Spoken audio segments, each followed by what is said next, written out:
Is it contaminated or not? Is it ready or is not ready? That's what clean and unclean means. All right, we can change those, we can interchange those words, but it won't change the meaning. All right? We interchange the words as we understand the doctrine of Scripture. All right? The Most High wanted the woman to set aside 80 days. Now, could it be that her body was healed 40 days? Yeah, it could have been 40 days. She could have been healed already. She would have healed in 2 weeks. All right? Some women, they have a child, they pop right up. Some women, it take a lot longer, right, for them to recover. Right? Doesn't matter. All that matters is that the Most High gave us a time. Does everybody understand that? And we do things in that time, we're doing it a clean way. If we do it out of that time, we're doing it an unclean way. Okay? Let's go back to Leviticus. Matter of fact, is there more there? Yes, a little bit more. Yeah, read on more. Touch not the unclean thing, and I will receive you. And I will do what? And I will receive you. The Most High said he will receive us if we move in that spirit. Right? He will accept us. We'll be acceptable to the Most High if we can establish clean and unclean. Last week we went over a dietary law, clean and unclean meats. Right? The church is trying to teach our people that doesn't matter. Everything matters. Everything in this Bible matters. Everything the Most High told us through the prophets matter. Okay? Let's go back to Leviticus. The book of Leviticus, chapter 12 and verse 6. Uh-huh. And when the days of her purifying are fulfilled, for a son or for a daughter, go ahead, she shall bring a lamb of the first year for a burnt offering, and a young pigeon or a turtle dove for a sin offering unto the door of the tabernacle of the congregation unto the priest. Go ahead. Verse 7. Who shall offer it before the Lord and make an atonement for her, and she shall be cleansed from the issue of her blood. Right. This is the law for her that hath borne a male or a female. Right, so when she's finished with her uncleanly time, she brings an offering. Now, of course, we don't do animal sacrifice, but you still bring an offering. After you finish your time of cleansing, you bring an offering, and then you get a blessing, and then you get anointed. And we praise, we thank the Most High for you bringing forth another life into this world. It's a beautiful thing. It's something that only our sisters can do. Hallelujah. Hallelujah. I know Esau, he's in the lab hard. He's trying to make men have babies. But so far, only our sisters can do this. I think when he accomplished that, and that's it, that's the final straw. Right, that's it. Then you really going to see the angels bust out of the sky. He said, all right, that's it. But he's trying. But, you know, and he's real close. A couple of times it looked like he almost had it. Right? But for now, only our women can bear children. Hallelujah. Hallelujah. And that's right in the sight of the Most High. And it's a blessing for our daughters, our mothers, to carry out this service of the nation. This is how the nation is built. There's no other way for the nation to be built. Does everybody understand that? If our sisters don't bear children, we're doomed. We are doomed. Right? Only they understand that we're doomed. Right? Give me Jeremiah. Give me Jeremiah. 29.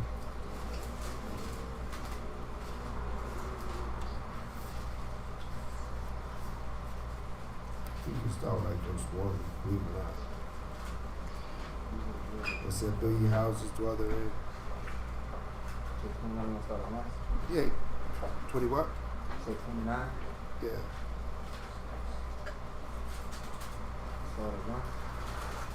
Yeah, start 1. Yeah. The book of Jeremiah, chapter 29 and verse 1. About to get that second. Now these are the words of the letter that Jeremiah the prophet sent from Jerusalem. Yeah, you get there. Go ahead. From the top.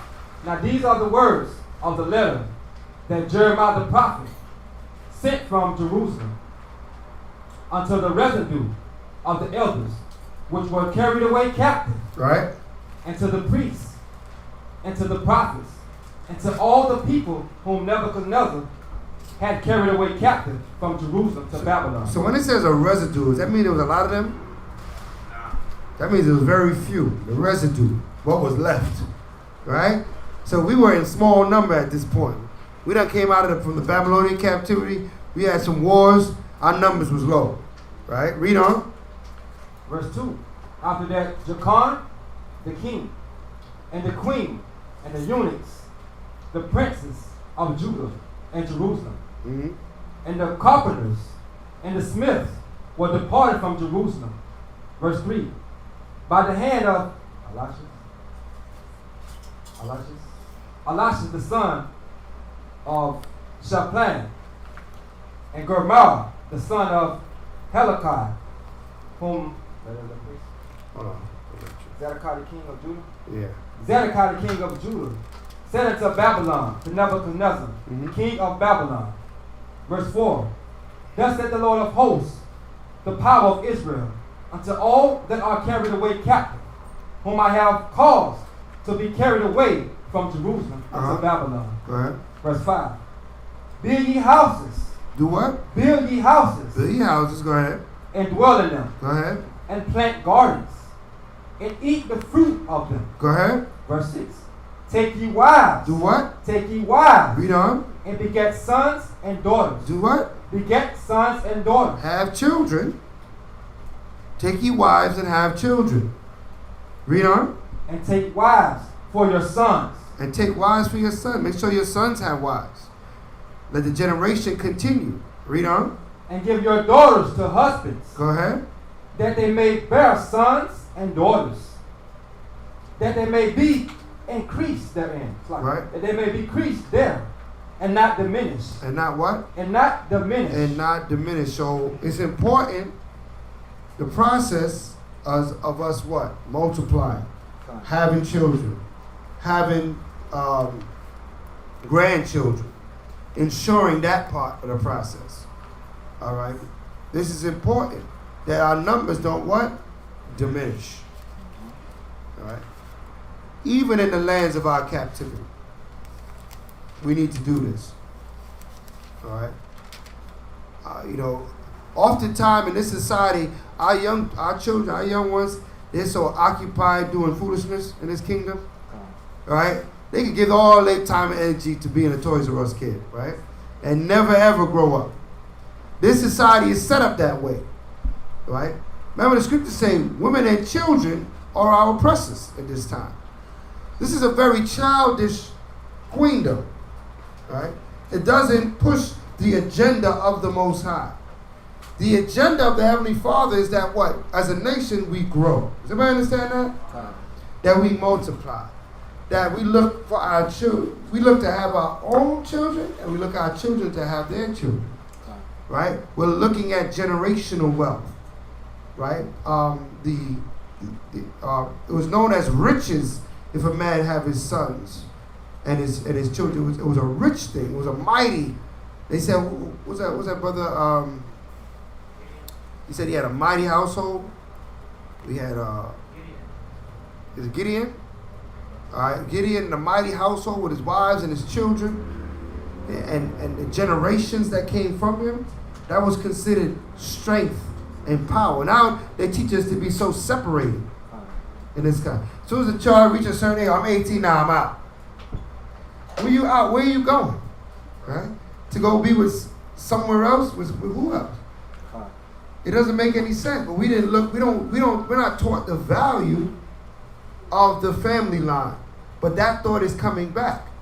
Right now in England, they had it on TV, right? On the television, but Prince Philip, right? Prince Philip, they're burying him, right? So they got the whole royal family, so-called royal family. I call them the unroyal family, right? So we understand, right? So they had the whole unroyal family out there, right?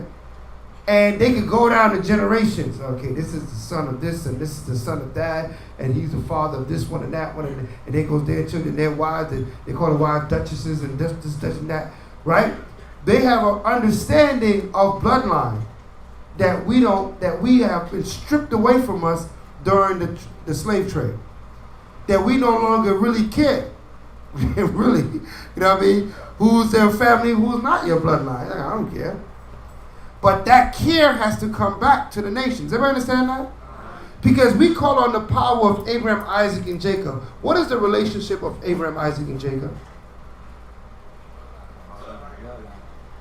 What is the relationship between Abraham, Isaac, and Jacob? Grandfather, great-grandfather, fathers. That's it. Fathers. Sons.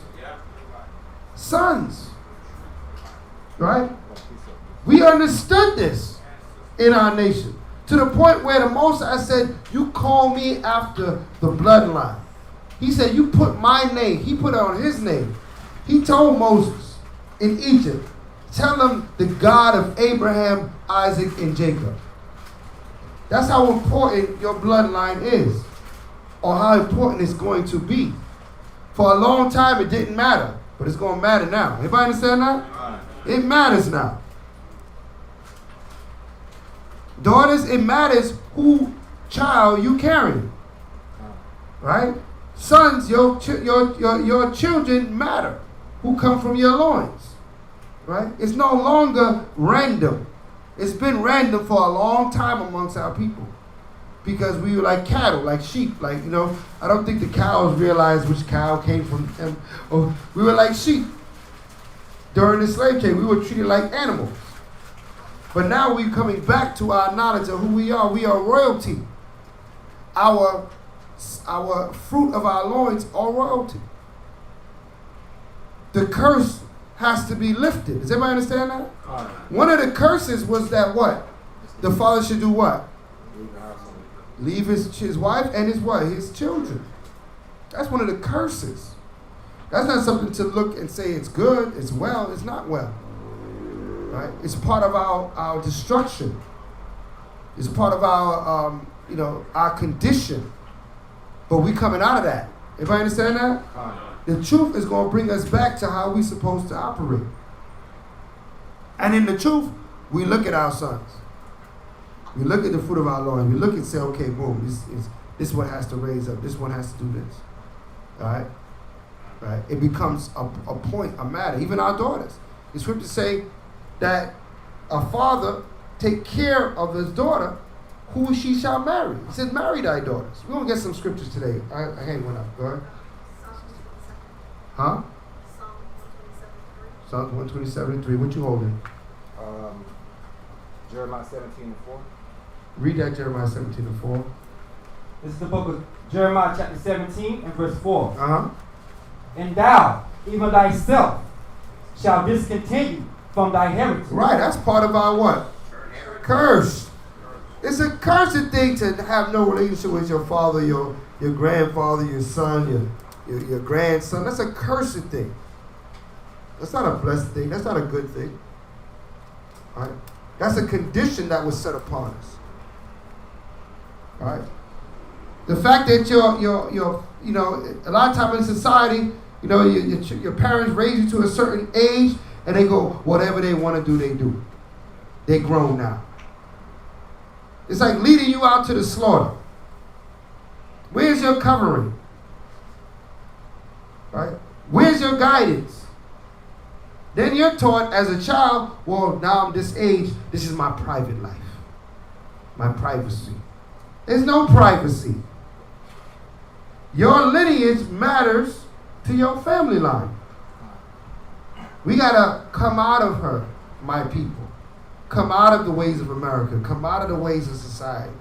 Yeah, we thought things, we did things in our life. We realize now that the truth is before our faces. We cannot operate that way. Does everybody understand that? We got to break that cycle. We got to look at our children and say, I'm not going to do my children what my parents did with me. Right? I'm going to make sure. I'm going to know this man. Right? If you have a daughter, you're going to know this man that's going to be with your daughter. If you have a son, you're going to know this young woman that he's going to be with. And you're going to know her family. And you're going to know his family. And they're going to say, oh yeah, they come from good food, good stock. And you're going to take your time with this. Does everybody understand this? Because this is the will of the Most High God. This is not my personal will. This is what I read in the scripture. Right? Psalms 127 and 3. Is that what you call this? That's kind. Full quiver, that's right. Let's read that. Psalms 127. And read 3 to 5. 3 to 5. Yeah, that's good. You can read the whole chapter, but just read 3 to 5. This is a good psalm when it comes to this topic. Go ahead. The book of Psalms, chapter 127 and verse 3. Right. The one that said, Come.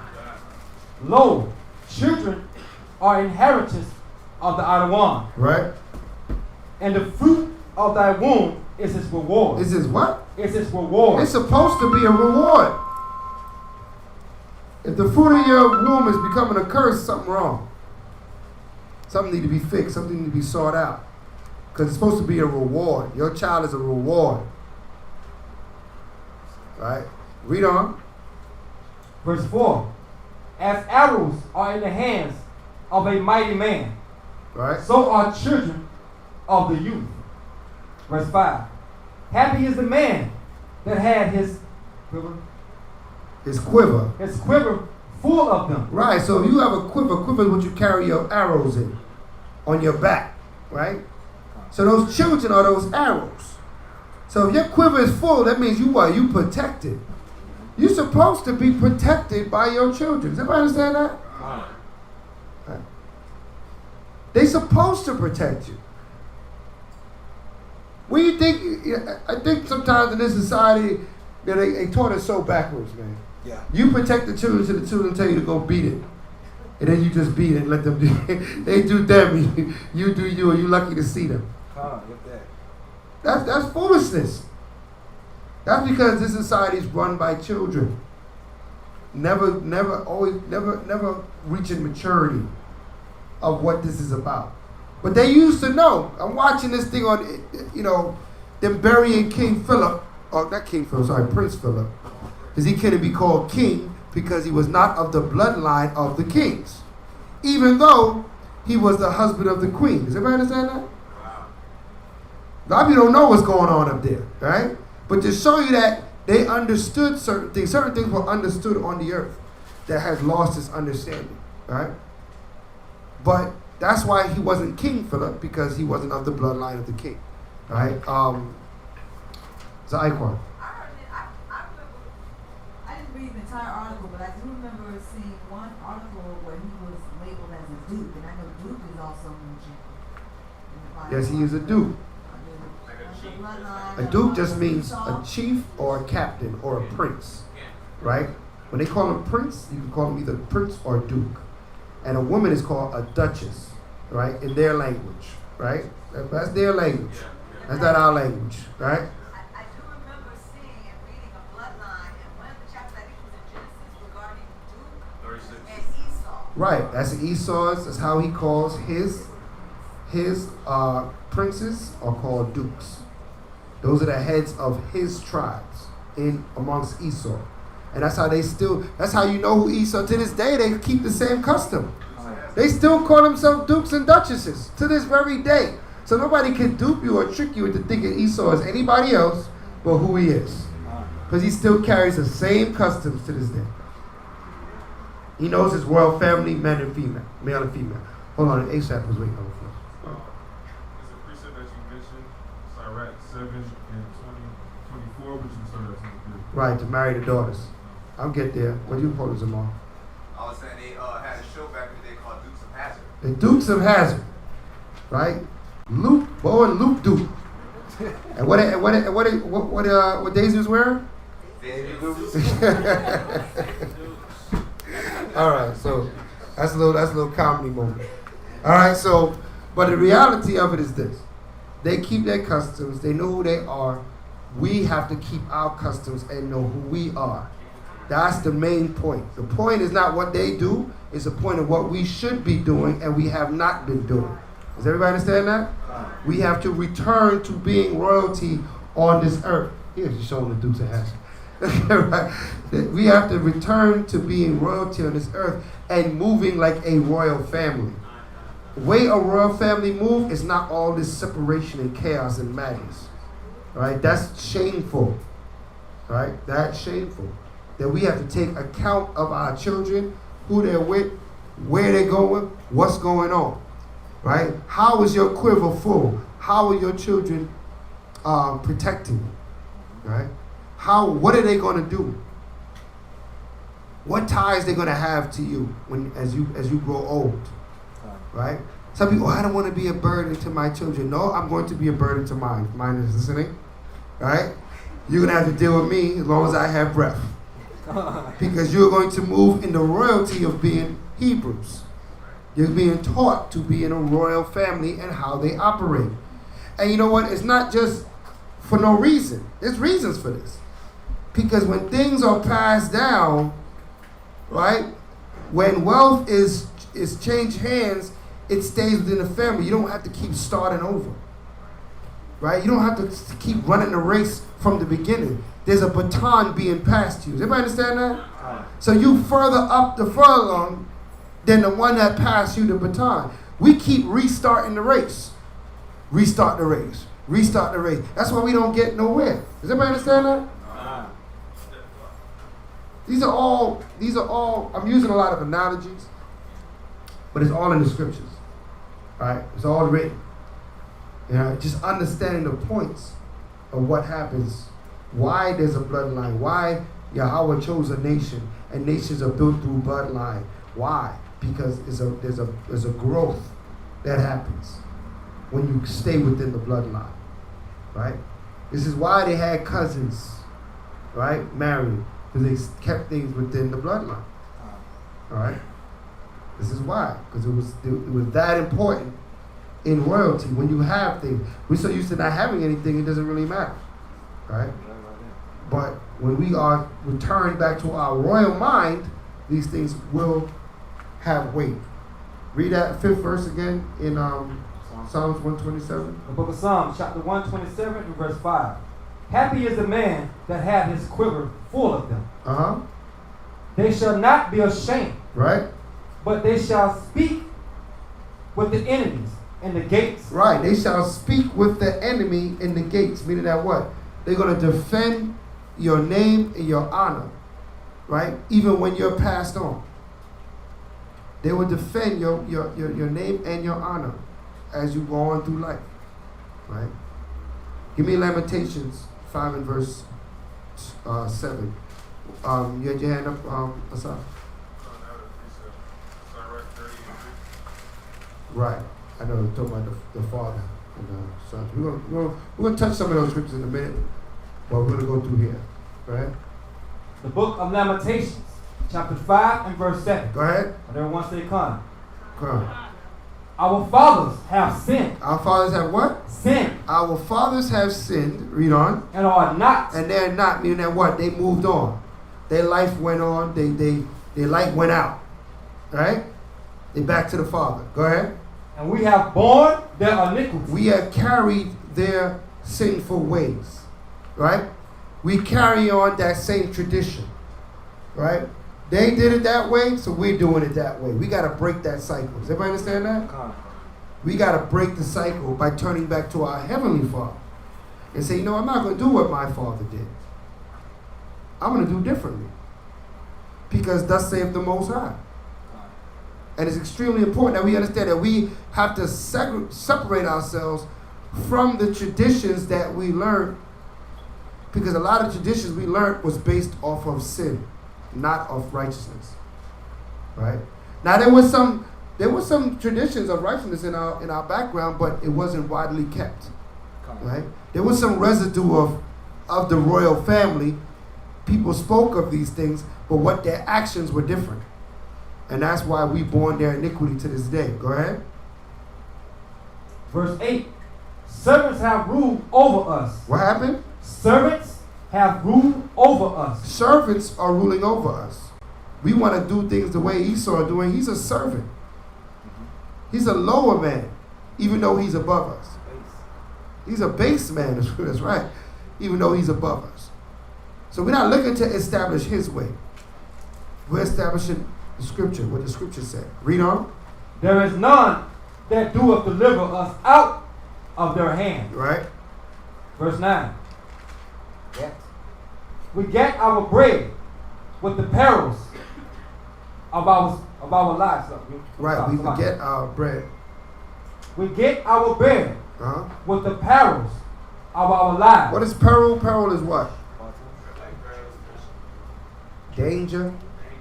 Hazard. You know? Insecurity. That's how we get everything with insecurity. If you have a bloodline, a family bloodline, that's security. Right? Because we broke that understanding, that covenant, now we get our things with insecurity. We're not sure it might work, it may not work. Right? That young man whose father's father built, this company, he has securities. Everybody understand that? He know when all else fails, I just work for the family's business. I don't even feel like doing that. So when all else fails, I'll still be rich. Right? It's a different mentality. Right? As we come back to our royal lineage, our royal loins, we understand how we gotta move. All right? And these things carry weight. Now give me that Sirach, give me the one in 7 and 24. How are we gonna move? The book of Sirach, chapter 7 and verse 24. Has thy daughters have a care of their bodies? Right. And shew not thyself cheerfully towards them. Go ahead. Verse 25. Marry thy daughters, and so shalt thou have performed a rightly matter. A weighty matter. A weighty matter. Something heavy, something that's heavy on your mind. You'd have got that done. Something important. Who your daughters marry should be important to you. Does everybody understand that? All the parents understand that? Who your daughter marries is important to you. It's not whatever they feel or whoever they feel they want to be with. All right? It holds weight. Holds weight in your future of your grandchildren. All right? Read on. Marry thy daughters, and so shalt thou have performed a weighty matter. Go ahead. But give her to a man of understanding. Give it to what? A man of understanding. And this is what we try to do throughout the camps, throughout the schools, throughout the nation. We try to build men of understanding so we have men of understanding to give our daughters to. But we gotta first build these men of understanding. Because nowadays they don't just come ready-made. Right? You can't get a ready-made man of understanding. Right? There's very few generations teaching their children. Right? Go ahead. Maury. Just on the side note, because today, it's different. The daughter pick out who they want. They don't even give you a chance to sit down and see if this is good, good pick for you. Because I know your personality. Right. I raised you, so I know your personality. Mm-hmm. You picking who you want. You didn't even give me a chance to break this thing down for you. Because your personality don't match with this. This is going to be a disaster. Right. You see what I'm saying? Right. So, these things are very important because everything is still twisted in some shape, form, or fashion. It's like we're finding our way to still slip out of the Most High. You know, right? Because a lot of times our both feet got to be in this, man. The Most High requires all. Right? He says, follow me with all thy heart, soul, and mind. Right? So we got to bring all to the table. There's no part of your life that you say, well, I'll bring this, but not that. Some people think, well, I'll go to Shabbat, I'll keep the dietary law. But when it comes to my love life, that got nothing to do with the Most High. Yeah. No, it doesn't work that way. Mm-hmm. Everything goes through the word of the Most High. And you have to look at it from every aspect. If there's a part of your love life that's not according to Torah, you need to fix that. You need to correct it. Because then you're setting yourself up for the disaster that Maury is talking about. You're setting yourself up for the disaster. Right? You're choosing the disaster. Now the Most High is merciful and kind. He can, but you rolling that dice, man. Right? You know what that game called what? Russian roulette? Yeah. That's an hard game to lose. Right? So Iqua, your hands up. Yeah, I was gonna ask, so technically in our nation, our marriages are pretty much arranged. We absolutely did arranged marriages. They're called betrothals, right? But all marriages were not arranged. No, there's not an absolution to all these things. Different ways, different things happen different ways. You know what I mean? But all marriages are sanctioned by the father, right? If he has breath and life. And if he's gone, then the oldest brother, or if you don't have one, then the mother, right? But that's when marriages are sanctioned, or saying, okay, come, yes. Do you remember what happened with Dinah? What happened with Dinah? Right? And Hamite tried to take Dinah, right? What did his brothers do? Damn killed everybody. They damn killed the whole village. So marriages need to be sanctified. Everybody understand that?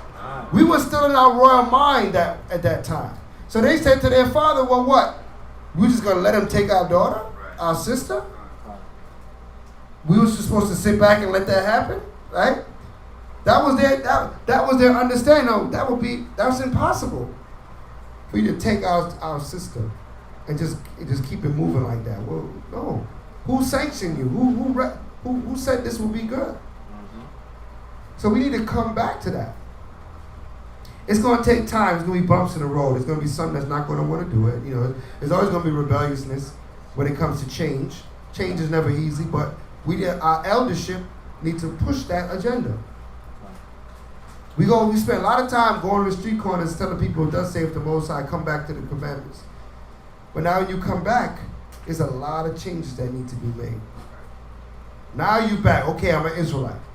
Now you have a whole stack of understandings that you need to get. There's a whole culture. There's a whole way of life that you need to now adopt. Right? And the one way we're talking about today is marriages and bloodline, family, and lineage. It matters. Right? It's going to matter from this point forward. It maybe didn't matter before, but it matters from this point forward. Young men having sons, they having daughters. When you think about this now, who these sons and daughters going to be with? Some has to do with personality. Some has also to do with, reserve. Are they going to really serve the Most High? These people really want to serve. Because at the end of the day, when two people serve the Most High, the Bible is going to answer the questions. It's going to fix the problem. Right? It's going to speak. It's going to bring the peace. But if there's no faith in Yah, you're doomed. Right? People are going to do what they feel like doing. All right? Read on there where you at, Sirach. The book of Sirach, chapter 7 and verse 26. Hast thou a wife after thy mind? Right. Forsake her not. Do what? Forsake her not. Do not leave a wife after thy mind. Forsake her not. You have a wife that wants to keep Torah, wants to serve the Most High, forsake her not. Do not leave her. You might have issues and problems, you might go through different things, but do not leave that woman. Everybody understand that? Work it out. Read on. But give not thyself. What ended up happening? You leave that woman of understanding, and what ended up happening? Read on. But give not thyself. Go ahead. Over to a light woman. You're going to end up with a light woman. What's a light woman? I think the modern term is an airhead. Right? I think that's the modern term. Right? They got no sense, got no nothing much going on between their ears. Right? Simple-minded. Won't dig into these scriptures whatsoever. Just full of folly, full of foolishness. Which a lot of men seem to be attracted to. Yeah. And then they want to argue about it later on. Right? They want to have the woes about it later on, right? But you gave yourself to it. You took that light woman on, right? So we need to think about these things. As a nation, as a body, as a people, this is why we have the lineage, the pedigree written in the scriptures. This is why when you read Matthew 1, Luke 1, they're given what? The bloodline lineage of Hamashiach Yahushua. And they're going through all these generations. Why? If it didn't matter, why would it be written? Why is it written? You don't tell me that they just wrote stuff in the Bible for folly? to fill in the pages. Every verse matters. There's something to learn in every verse in the scriptures. All right, let's go back now, Leviticus. All right, got into the topic of children. Somehow we ended up there. All right, so going back to Leviticus, chapter 12, verse 8. The book of Leviticus, chapter 12 and verse 8. Con. And if she be not able to bear, and if she be able, she be not able to bring, able not to bring a lamb, right? Then she shall bring 2 turtles or 2 young pigeons. Right, that's turtle doves, so everybody understands. Not 2 turtles. Okay? Those are turtle doves. Those are birds. All right, go ahead. The one for the burnt offering and the other for a sin offering. Uh-huh. And the priest shall make an atonement for her, and she shall be clean. Right, she shall be clean after having her children. All right, so she got to bring an offering, and then you atone for her, right? Pray to the Most High to bless her, to strengthen her, and she will be clean from that point on. So it's how long for a female child? 8 days. How long for a male child? 4 days. Right, and then at the end you bring an offering, and you get a blessing, and you get an atonement, and then you are clean. All right, that's our culture, that's our custom, according to the word of the Most High. All right, let's read it. The book of Leviticus, chapter 13 and verse 1. Go ahead. And the Lord spake unto Moses and Aaron, saying, when a man shall have in his skin of his flesh a rising scab, or bright spot, in it being the skin of his flesh, like the plague of leprosy, then shall he be brought unto Aaron and the priest, or unto one of his sons, the priests. Right, so do you have anything, actually, the photos. All right, so a plague of leprosy in his skin. Something, a scab, a scar, something superfluous is on his skin and is showing a change of his pigmentation. Right? A whitening of the skin. Read on. Verse 3.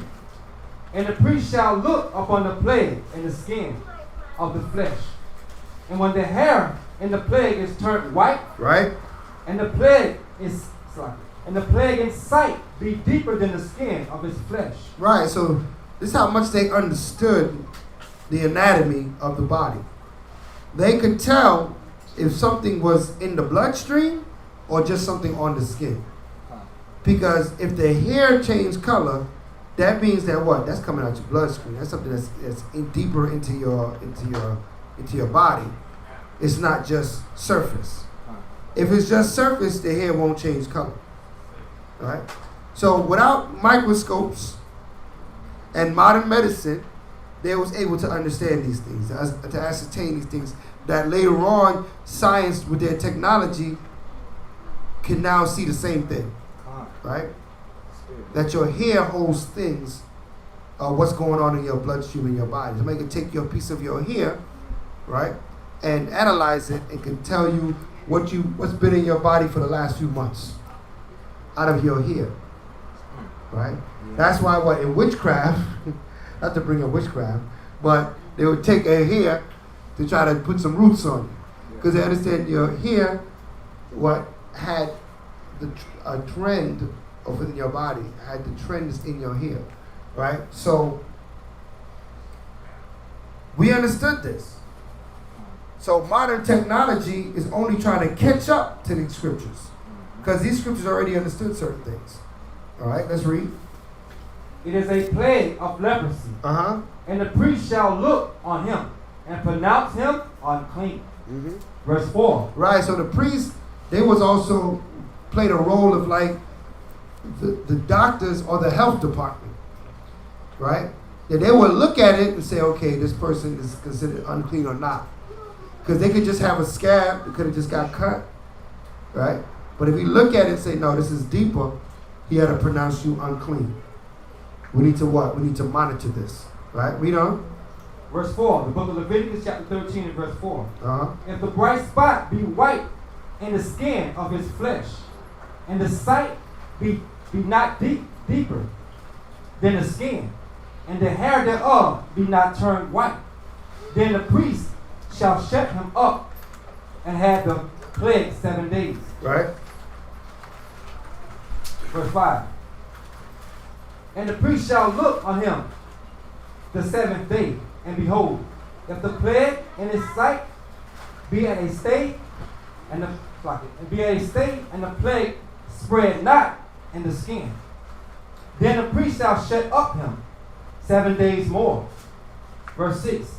And the priest shall look on him again the 7th day, and behold, if the plague be somewhat dark, and the plague spread not in the skin, the priest shall pronounce him clean. It is but a scab. It is but a what? A scab. Go ahead.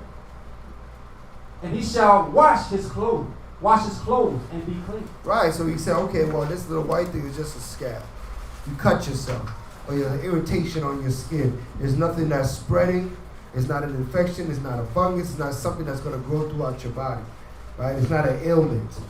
So they were able to determine that by keeping an eye on it, a trained eye on it, and seeing how it grows. To show you that when there was a whiteness or brightness in our skin, that was considered what? A blemish. All right? So that shows you that were we white and bright? We couldn't have been white and bright because that's considered a blemish. Does everybody understand that? We all had different shades of brown. Right? From a light sand to a dark soil. We had different shades of brown. If there was a whiteness or a brightness in our skin, something was wrong. All right? So when you see these nations, like Esau and a lot of the Japhetic nations, that is a condition for them not to have pigmentation in their skin. It's considered a bad condition. Does everybody understand that? It's a lack of something, a lack of melanin and pigmentation. It's a recessive gene in them to have that color by not having color. Okay? Because you already see some of these nations, Japhetic nations, they even got color. But they got some that got no color, like people like in Sweden, Norway, they got no color. They're like ghosts, right? That's a bad recessive condition. And if you know, their skin is actually weaker because of it, right? They cut easier, they disease easier, they get hurt easier because of their skin, the way it is. All right, let's read. The book of Leviticus chapter 13 and verse 7. But if the scab separate, it's like spread much abroad in the skin, after that it had been seen of the priest for his cleansing, he shall be seen of the priest again. Verse 8. If the priest see that, behold, the scab spread up in the skin, then a priest shall pronounce him unclean. It is a leprosy. It is a what? A leprosy. It is a leprosy. In other words, it is a disease. It is a disease. It is an infection, right? It's not just a scab or something superfluous, something that happened. It's something that's happening. All right, read. Verse 9. When the plague of leprosy is in a man, then he shall be brought unto the priest. Verse 10. And the priest shall see him, and behold, if the rising be white in the skin, and have turned the hair white, and there be quick raw flesh in the rising. Verse 11. It is an old leprosy in the skin of his flesh, and the priest shall pronounce him unclean, and he shall not shut him up, for he is unclean. Verse 12. And if a leprosy break out abroad in the skin, and the leprosy cover all the skin of him, that he had the plague from his head, even the head even to his feet, whatsoever the priest looketh. Verse 13. Then the priest shall consider, and behold, if the leprosy have covered all his flesh, right, he shall pronounce him clean. He shall pronounce him what? Clean. Clean. Right, read on. That had the plague, it shall all turn white. He is clean. Right, so if he's completely white, he's no longer in an unclean state. That means he just lost all his pigmentation in his body. Right? And that can happen. Right? I believe they call it vitiligo. Right? But it has to be all inclusive. If your whole body change, then you clean. If just partial spots, you consider unclean because it's still happening. Once it completely takes you over, it's no longer happening. So then now you're back to a clean state. Everybody understand that? Yeah. It's not happening anymore. It already took it all away. All right. But when you're going through the process, you consider unclean. Read on. Verse 14. Yep. The book of Leviticus chapter 13 and verse 14. But when the raw flesh appear in him, he shall be unclean. Right. What's the raw flesh? What's the raw flesh? Tissue. The tissue? What do you mean? Yeah, like you get like a deep cut, some tissue in the Right. That underskin. white meat. The white meat. Instead of that split you to the white meat, there's white meat under there somewhere. And if you get that, you get split to the white meat, that's all it is. You just got split to the white meat. That's not a disease. That's not a thing. That's just something that happened to you. Okay? So you're back to clean. All right? Let's read. Verse 15. And the priest shall see the raw flesh and pronounce him to be unclean. For the raw flesh is unclean. It is a leprosy. Verse 16. Or if the raw flesh turn again and be changed unto white, he shall come unto the priest. Verse 17. And the priest shall see him, and behold, if the plague be turned into white, then the priest shall pronounce him clean. That had the plague, he is clean. Verse 18. The flesh also in which, even in the skin thereof, was a ball in his head. It's like in his health. In his heels, like in his heel. And it's healed. Right. Verse 19. What's a boil? A boil is like a bump, right? So you have a boil, but then it's been healed. Read on. Verse 19. In the place of the boil, there be a white rising, or a bright spot, white, and somewhat reddish. And it be shown unto the priest. Verse 20.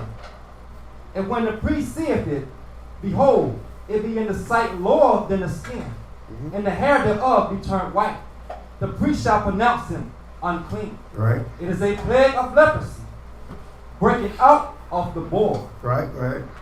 Verse 21.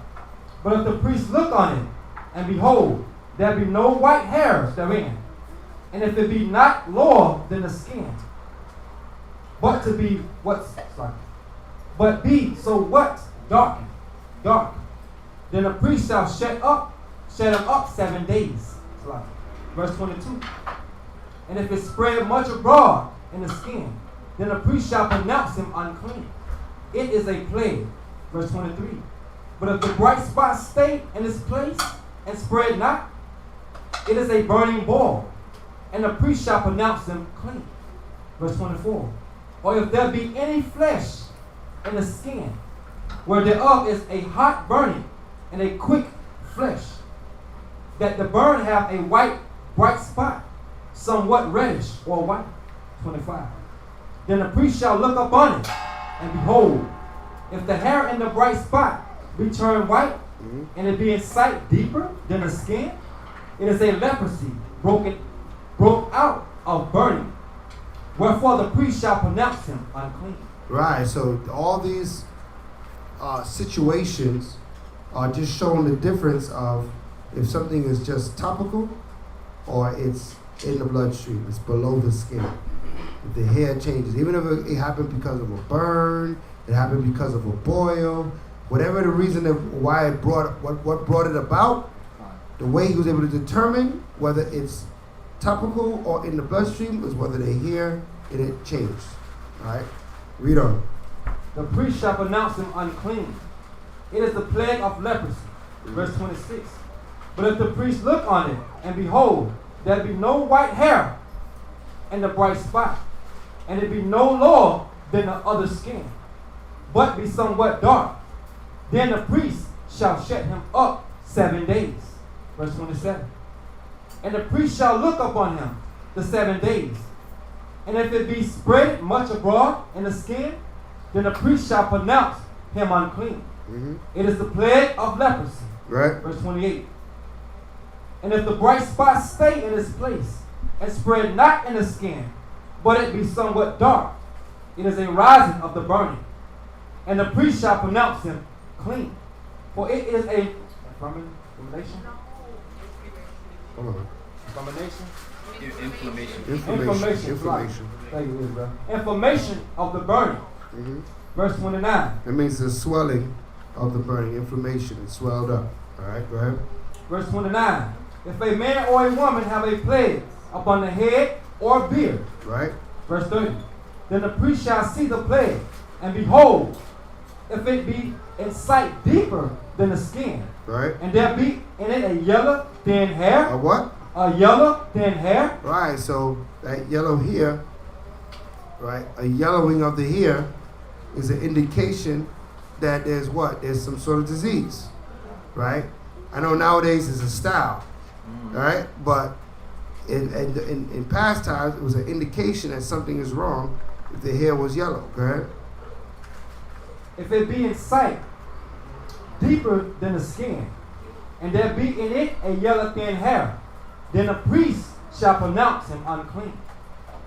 It is a dry scalp, even a leprosy upon the head or beard. Right. Verse 31. If the priest look on the plague of the scalp, and behold, it be not in sight deeper than the skin, and there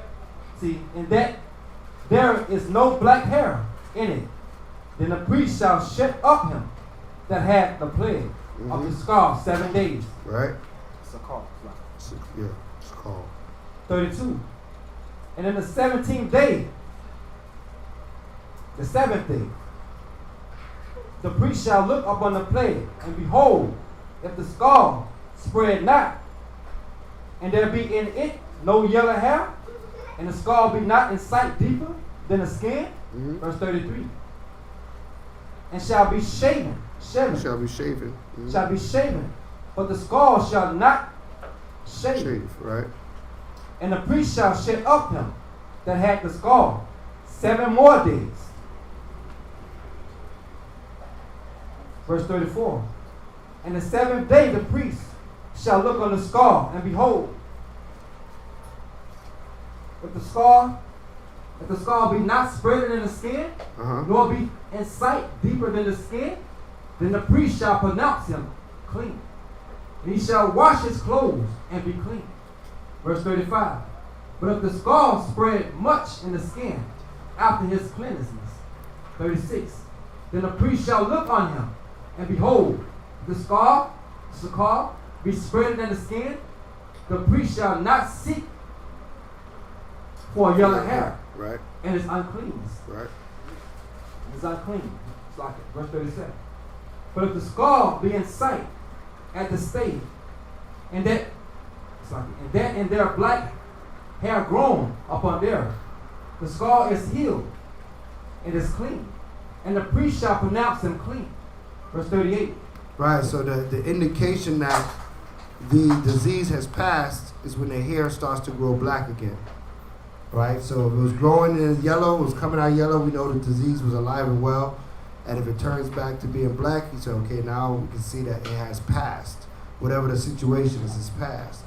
Whatever was brought across this leprosy, was brought across this inflammation.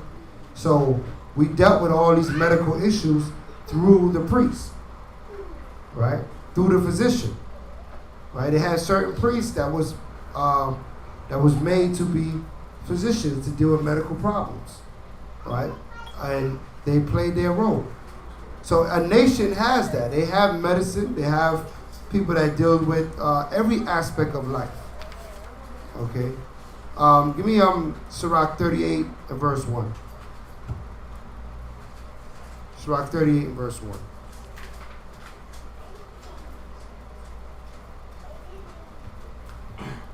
The book of Sirach, chapter 38 and verse 1. Go ahead. Honor a physician. Do what? Honor a physician. Honor means to respect. We respect someone that's reached that level of a physician. Right? You can't just wake up tomorrow and decide to be a doctor, Con. You can decide it, but you ain't gonna be one unless you put a lot of time and effort to be that. Because you have to know the body to that certain level, right? And there's different doctors. There's holistic doctors. There's family doctors, surgeons, all these different type of doctors. Not one doctor. Not because you're a doctor at one thing, mean you're a doctor of all things, right? There's a podiatrist, right? That's your feet, right? Then there's oncologists. Right? So we realize that that's such a wide, the body is such a wide field, right? That you need a specialist to deal with whatever situation you're dealing with, right? Not because a doctor just means that you hit a high level of understanding of this particular topic. It's called a doctorate of medicine, all right? So you hit that level of understanding of medicine, right? You've retained that level of information. You've shown yourself efficient in the knowledge of these things, right? So that's how societies are built. That's a part of being that you got to have people that reach those levels, and we don't have people pretending to be there. If you don't know, you don't know, right? You have not studied it. You didn't put the time in it, and you don't know. But if you do, it's a blessing to the nation. You can be a blessing to the nation. Does everybody understand that? Because a lot of these doctors, they get these positions, and then what? They getting checks from the pharmaceutical companies. They trying to push their medicines so they can get rich. Everything is a get rich scheme nowadays, right? You go to a doctor for one thing, they want you to see you 10 times before they cure the problem when they could have cured the first time, but that's not economical for them. So they say, keep coming back. Come and see me again. Right? So, why the fifth time you know what it was, you didn't know what it was the first time? Because you're making money, aren't you? Every time I come, you're charging the insurance. That's what you're doing. So we realize these games are here in this society. But don't be confused or dismayed by the game. Understand the importance of the position and what he's supposed to be doing. All right? Because a lot of what they do, remember, their system is based on our system. They just pervert it. All right? They take our way, our civilization, and pervert it. So there was a time where doctors was what? Honored. Honorable. Respected because they healed. They actually healed people. They came with their little bag. They put the bag down. They look and say, all right, take this, that, take Baldness, set this up, and I'll be back next week. And you come back next week, they see you running outside playing because you're healed. It used to be that way. It has changed now. You know what I mean? They don't really want to heal you. They want to prolong you with your condition so they can make a whole leap of money off of you. They want to treat you, exactly. Right? They want to treat your issue. They don't want to heal your issue. Right? Right? They don't call hospitals healing centers. They call it a hospital. All right? They put you on hospice. So you're comfortable being sick. That's all they trying to make you comfortable being sick. All right? There was a time that wasn't like that. In our society, it wasn't like that. When you went to the apothecary, they mixed up something. That's where they get the pharmacy from. We used to have an apothecary, right? That symbol, right? That they brought up, right? The serpents, they looked upon the serpent and they would be healed in the time of Moses, and again in the time of Kings, I believe, came back again, right? They were healed, but then what? The people started worshiping it, so they had to destroy it, right? But so your healing coming from, well, we're gonna read it. Read on where you at, Sirach 38. Book of Sirach, chapter 38, verse 1. Honor a physician with the honor due unto him. Right, so those physicians were part of the priesthood, was the physicians. They were part of the priesthood. Read on. For the use which you may have of him. For the what? For the use which you may have of him. Because you have a use for him. He knows the problem. He has the cure. Go ahead. For the Lord had created him. For what? For the Lord had created him. Right, so he says, I'm not going to go to the doctor. I'm just going to pray on him. The Most High created the doctors. Everybody understand that? Not saying that you don't pray on it, because you always got to ask the Most High for the healing, but you got to go to the doctors. Everybody understand that? Let's read on. Verse 2. For of the Most High cometh healing. Right? And he shall receive honor of the king. Go ahead. Verse 3. The skills of the physician shall lift up his head. And in the sight of a great man, he shall be an admirer. Right, so what? When you're a doctor, people respect that you're a doctor.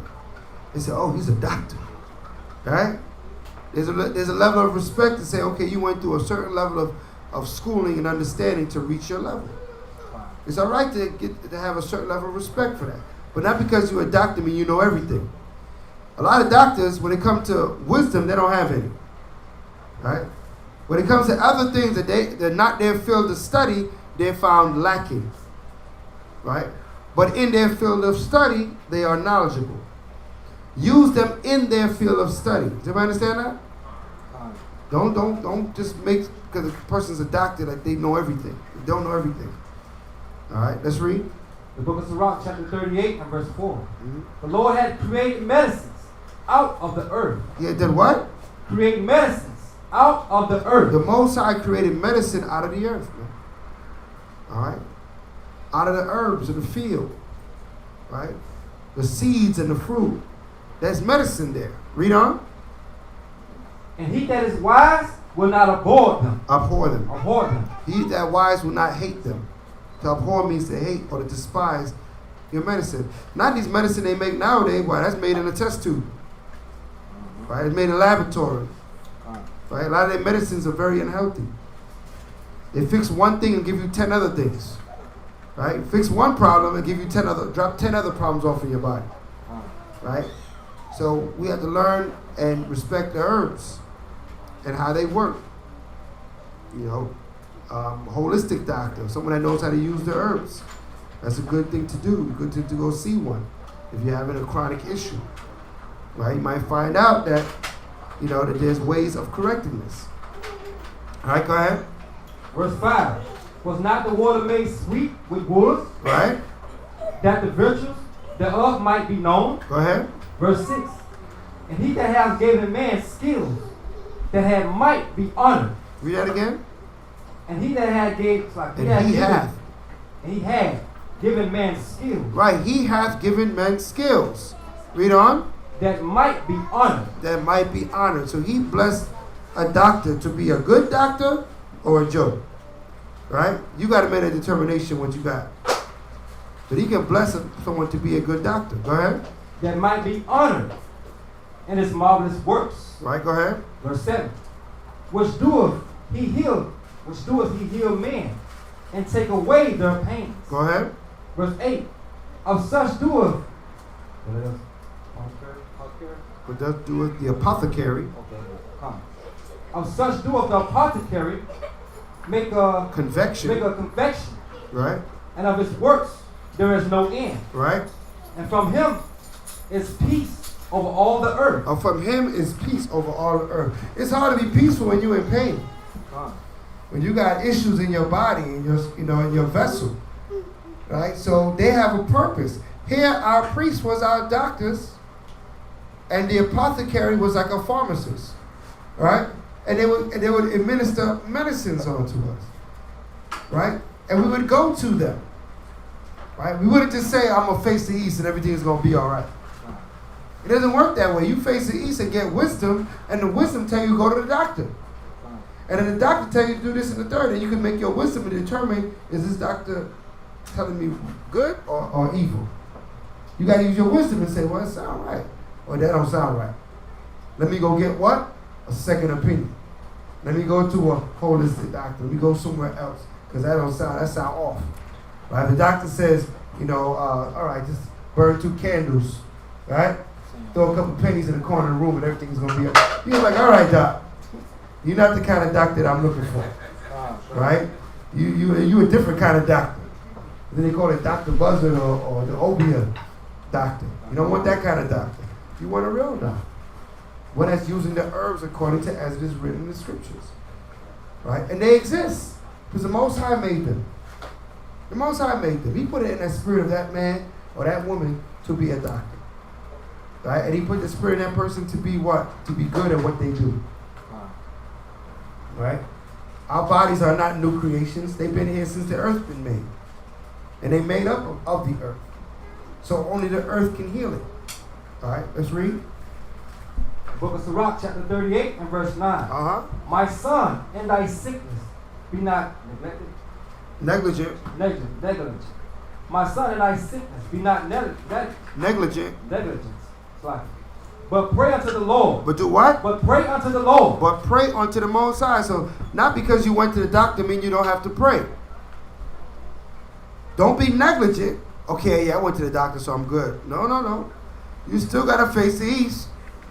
You still got to send them those prayers, but you still got to go to the doctor. Everybody understand this? Because some people want to do one and not the other. You have to do both. All right, read on. But pray unto the Lord, and he will make thee whole. He'll do what? He will make thee whole. The Most High will make you whole if you're obedient and do what he said to do. What did he say to do when you have an ailment? Go to the doctor. Right? Now, in our society, our priest was the doctor. We're not in our society right now. We're behind enemy lines. We're in the hand of our enemies.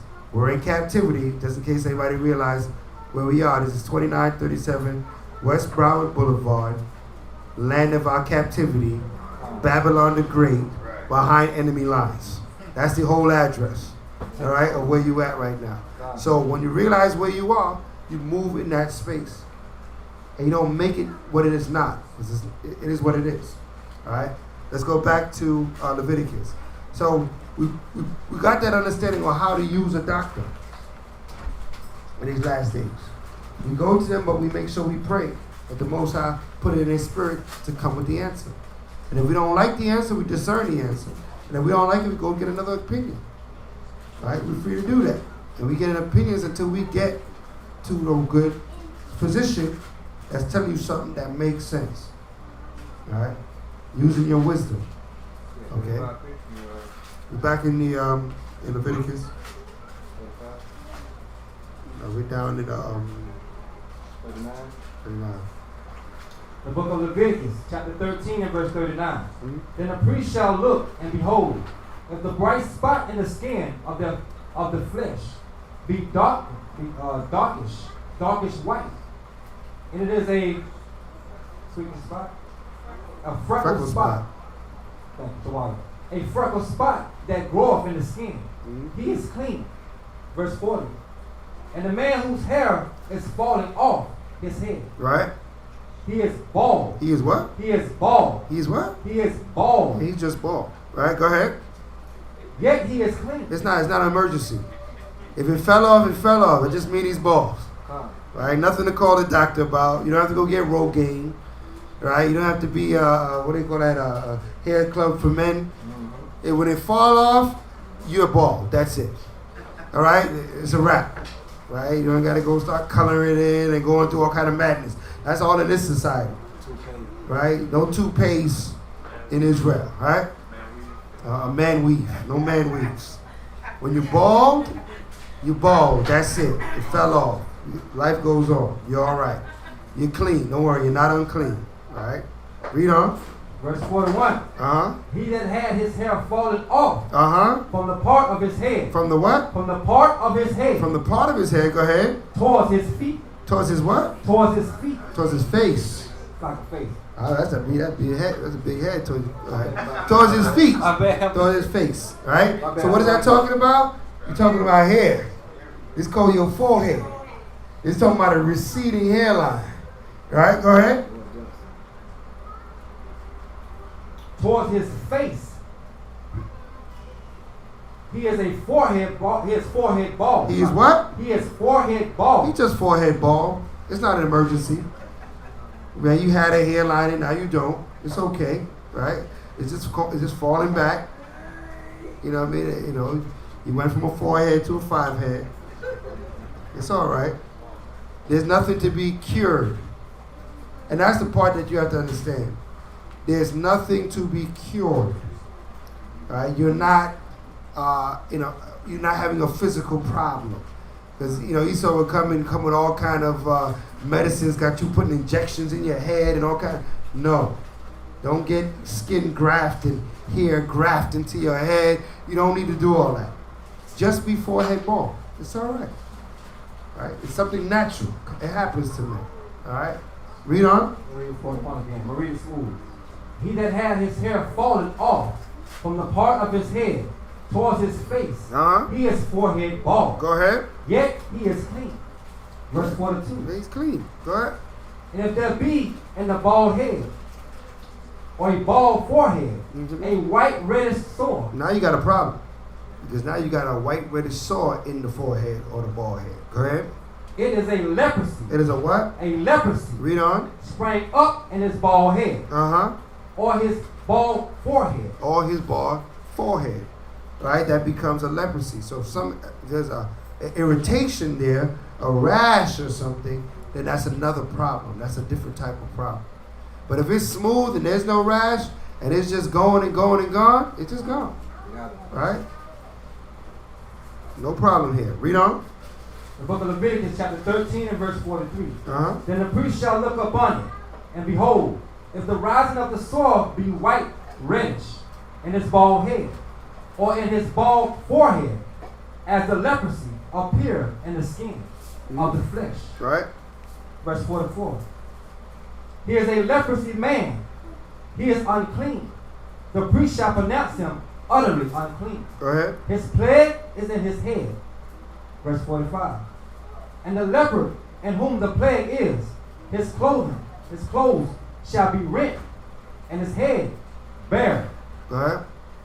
And he shall put a covering upon the upper lip, and shall cry, unclean. Unclean.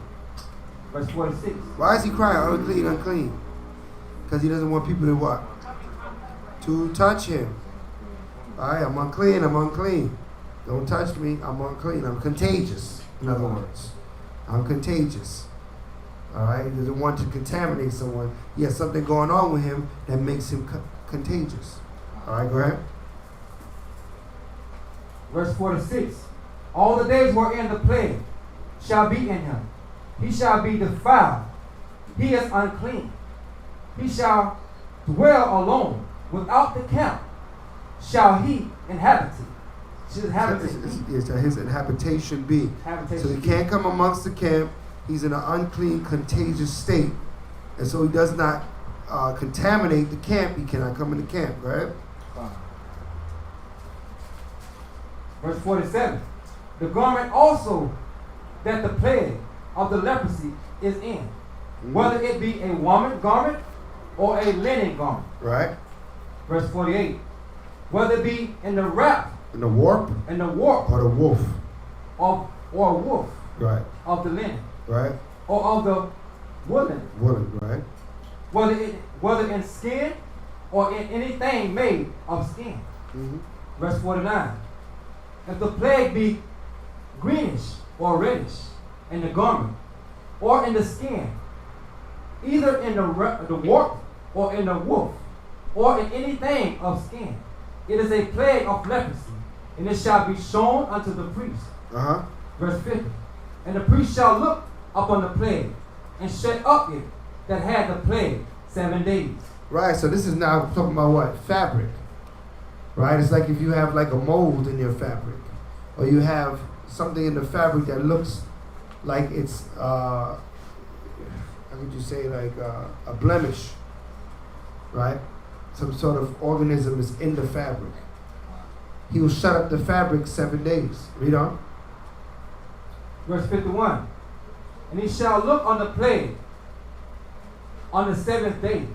If the plague be spread in the garment, either in the warp, or in the wolf, or in the skin, or in any work that is made of the skin, that the plague is flatter leprosy, it is unclean. 52. Right. He shall therefore burn the garment. You shall do what? Burn the garment. We gotta get rid of that garment. It's a fettering leprosy, meaning it's gonna continue to live. It's growing, like how mold grows and keeps going. Right. It will take over all the garments if you allow it. All right. So you got to get rid of that garment. Everybody understand that? Read on. He shall therefore burn that garment, whether warp or woof, and woolen, or linen, or anything of skin, whether in the plague is, for it is a flattering leprosy. It shall be burnt in the fire. Verse 53. If the priest shall look and behold, the plague be not spread in the garment, either in the warp, or in the woof, or in the thing of skin. Verse 54. Then the priest shall command that they wash the thing wherein the plague is. And he shall shut up 7 days more. And the priest shall look upon the plague. After that it is washed, and behold, if the plague have not changed his color, and the plague be not spread, it is unclean. Thou shalt burn in the fire. It is fret inward. It's like a fret inward. Yeah. Whether it be bare within or without. Verse 56. If the priest look and behold, the plague be somewhat dark after the washing of it, then he shall rend out of the garment, or out of the skin, or out of the warp, or out of the wolf. Verse 57. And if it appears still in the garment. What does it mean that he shall rend out of the garment? What is he going to do? He's going to rip it out. He's going to scrape it out. He's going to rend it out of the garment. He's going to use something. He's going to scour it out, or scrape it off, or pluck it out of the garment. And if it's still there, if it still continues to be within the garment, go ahead. Verse 54. Then the priest shall command that they wash the thing wherein the plague is, and he shall shut up for 7 more days. And the priest shall look on the plague after that is washed, and behold, if the plague have not changed his color, and the plague has not spread, it is unclean. Thou shalt burn it in the fire. It is fret inward, whether it bear within or without. If the priest look and behold, the plague be somewhat dark after the washing of it, then he shall rend it out of the garment, or out of the skin, or out of the warp, or out of the wolf. Verse 57. And if it appear still in the garment, either in the warp, or in the wolf, or in anything of skin, it is a spreading plague. Thou shalt burn that, wherein the plague is with fire. Verse 58.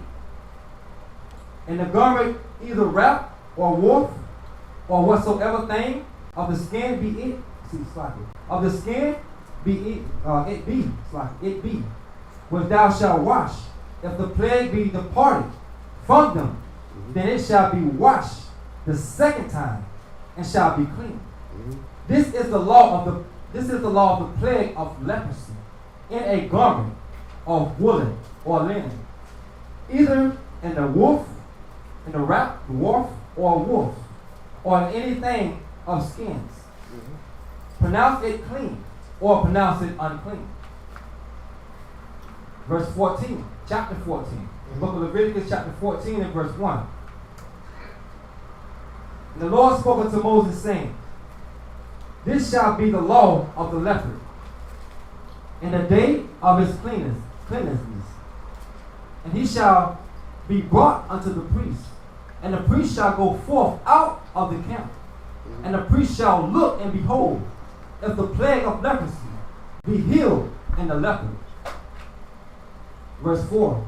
Then shall the priest command to take for him that is to be cleansed. Read that again from the top.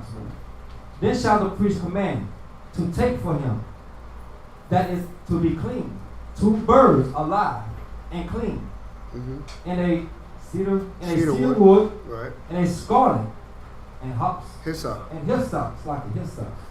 Verse 5. And the priest shall command that one of the birds be killed in an earthly vessel over running water. right. As for the living bird, he shall take it in the cedar wood, in the scarlet, and the hyssop, and shall dip them into the living bird, and the blood of the bird that was killed over the running water. Verse 7. And he shall sprinkle upon that is to be clean to be cleansed, right? From the leprosy 7 times, right? And shall pronounce him clean. And he shall let the living bird loose into the open field. Right, go ahead. Verse 8. And he that is to be cleansed shall wash his clothes, and shall shave off his hair, right? And wash himself in water, that they may be clean. And after that he shall come into the camp, and shall tarry abroad out of his tent 7 days. Go ahead. Verse 9. But if it shall be on the 7th day, that he shall shave all his hair off his head, and as in his beard, and his eyebrows, even all his hair he shall shave off. And he shall wash his clothes.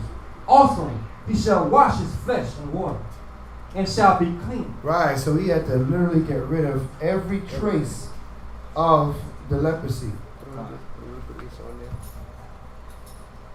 Just a little bit.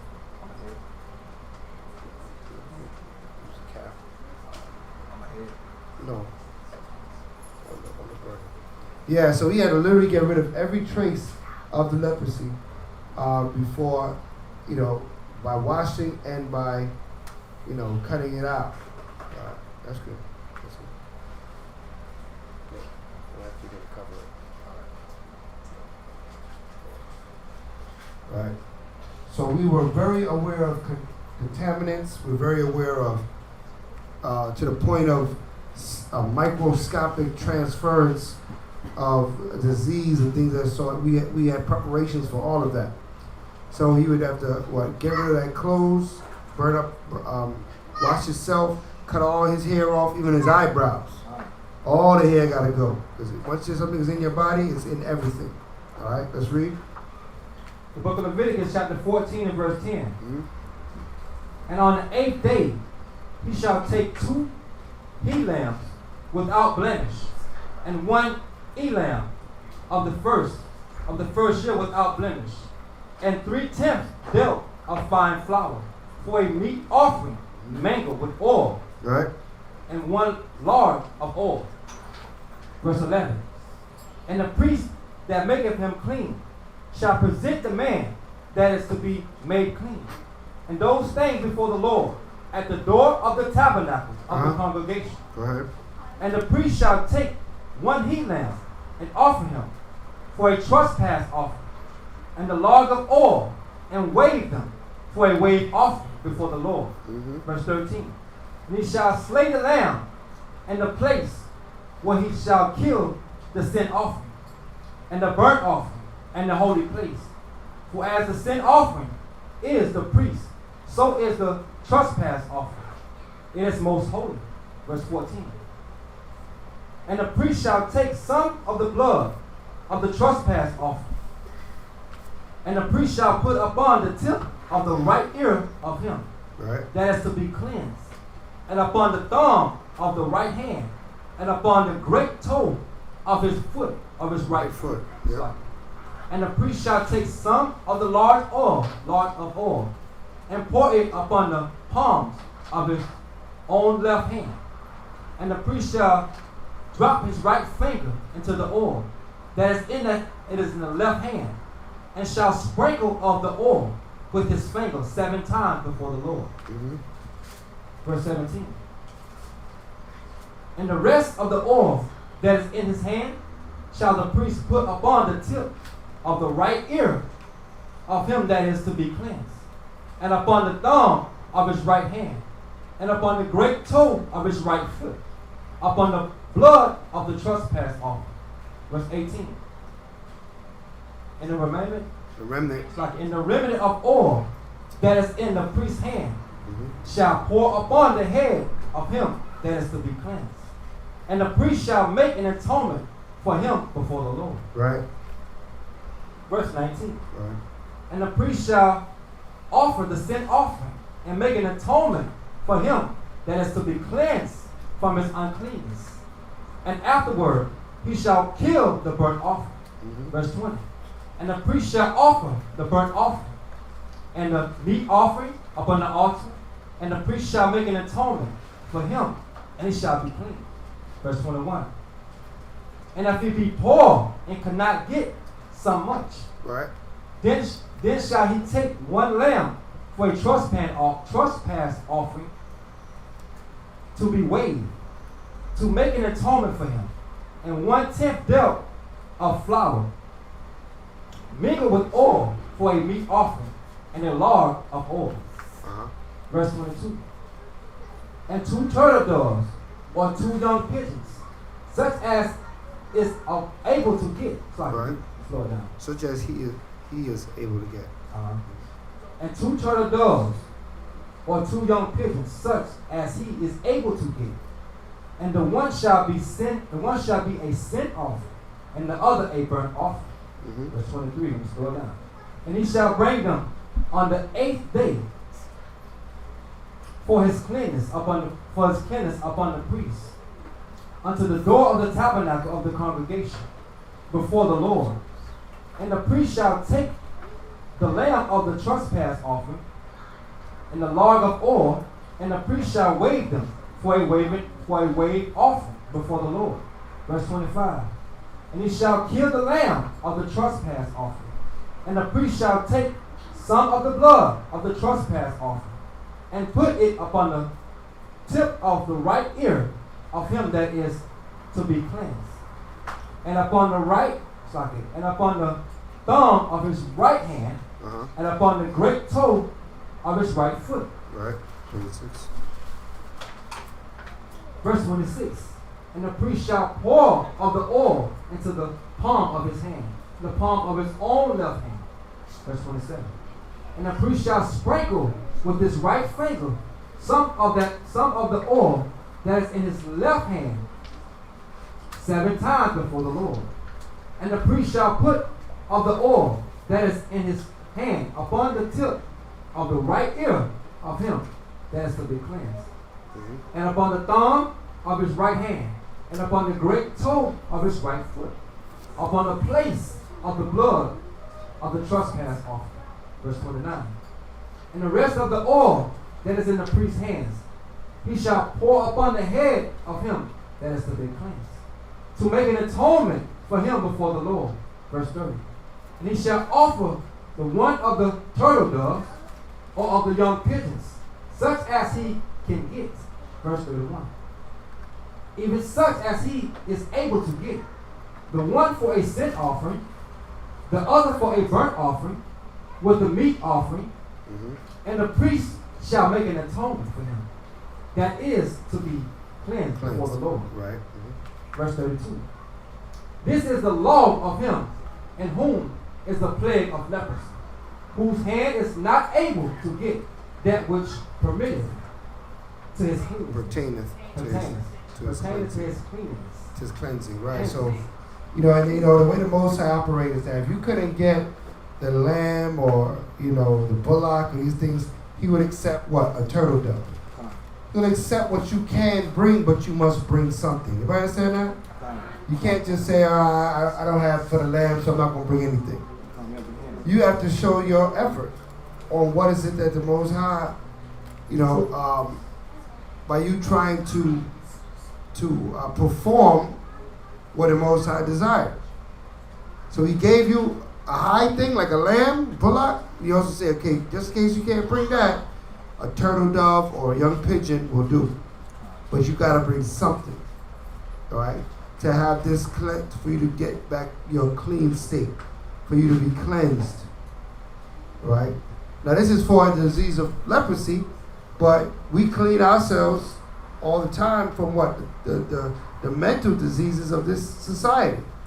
And we have to be cleansed from it. We have to be clean, right? It's a process, right? Every cleaning has a process. Hold that, give me Psalms 119 and verse 9. Every cleaning has a process, right? This is all for the woman having a baby. Now, it's not a sin to have the baby, but when you go through that process of being locked away and separated for so long, you have to come back to the Most High humbly, right? Being humbled, right? And you have to atone. We always have to atone. Whether we are aware of our sins or not, we got to atone. All right? Every day, we got to atone. We got to ask the Most High forgiveness. Every day. Read that. This is the book of Psalms, chapter 119 and verse 9. Go ahead. That said, Come. Wherewith shall a young man cleanse his way? Right, so what's a cleansing? A deep cleaning. Go ahead. By taking heed thereto, according to thy word. Mm-hmm. Verse 10. With my whole heart have I sought thee. With what? With my whole heart have I sought thee. Right, with your whole heart, you got to seek. So as we're reading these laws, we're like, man, this is a lot of information. How can we apply? What is the application? Right? Because we're not looking over leprosies and things of that sort. The application, the understanding is that there is a right way to do everything. And every condition that comes along, there's an adjustment for the condition. Right? If it was a leprosy of the head, it was different if it was a leprosy of the body or the hand or the arm. Everything had its condition and a rule to go along with that condition. That's how a intricate set of laws are. It's not just one law fits all. Every situation has a law that applies to that situation. You have to look at that law, analyze the situation, and move accordingly, just like the priest did. Right? Sis. I have a question. I'm just a little confused. So if the leper is now healed, so the leper has to bring a sin offering and a trespass offering? Right. Right. That's part of them returning back to the state they was before they had the leprosy. To get back to a clean state. You might be healed, but you're not brought back yet. Right? You physically healed, you no longer have that relation, but now you got to be brought back into the fold. Coming from that unclean condition back to a condition of being clean. Why not a Thanksgiving that you're now healed or peace that I'm back? Right? Because you've been separated all this time. In your separation, that's it. Right? Because you might be missed, like she said, I'll be gone 80 days. All the Shabbats came and went. New moons came and went. Where was you? Not because you couldn't be here, meaning that you're, how can I say? You're exempt. That's the word I'm looking for. You're never exempt from doing the right thing. Ignorance is not a defense, right? And you're never exempt. So there's something you may not be even aware that you're sinning about. And you haven't been before the priest in some time because you've been separated. So now you have to bring all those oblations to cleanse yourself, to make yourself shown, to humble yourself before the Most High again. You know what I mean? You're thankful for the healing, but you still have to return. And in returning, you must be atoned and cleansed. Right? It's like Israel, we thankful the Most High waking us up and showing us that we Israelites, but we still have to what? Cleanse. Right? We still have to atone. We still have to do all those things, right? To get back to our former way. The way we was before we was taken away. All right? Let's go back to Leviticus. We just finished, what is that? 33. 50 what? It should be 33, Leviticus 14 and 33.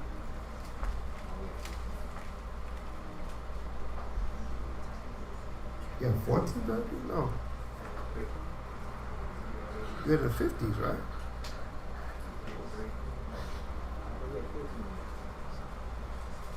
I'm not at 15.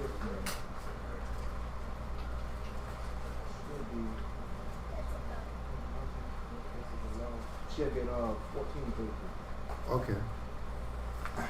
This is the We're book going of to the house now. Right. Okay. This is the book of Leviticus, chapter 14 and verse 33. Right.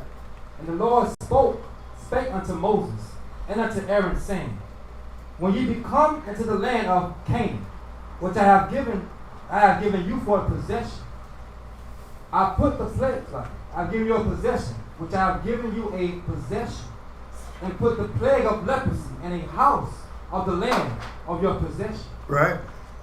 Verse 35. And he that owneth the house shall come and tell the priest, saying, it seemeth to me, there is as it were a plague in the house. Verse 36. Then the priest shall command that they empty the house before the priest go into it to see the plague, Right. That all that is in the house be not made unclean, and afterward the priest shall go and to see the house. Right. So if they see something in the house in the walls, right, and they say, well, this house may be unclean. It may have mold. Like today, we may say mold. They say you got to empty that room, and then the priest got to come in and inspect it. So not only is he the doctor, now the part of the priesthood is like it was like a building inspector, health department.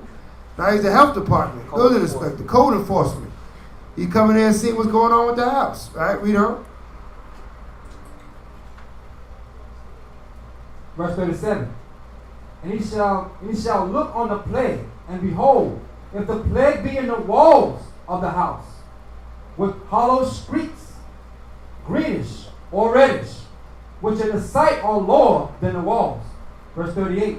Then the priest shall go out of the house to the door of the house and shut up the house 7 days. Go ahead. Verse 39. So he got to condemn the house for 7 days. Nobody can go in there. We need to see what's going on in there. Right? 7 days. Go ahead.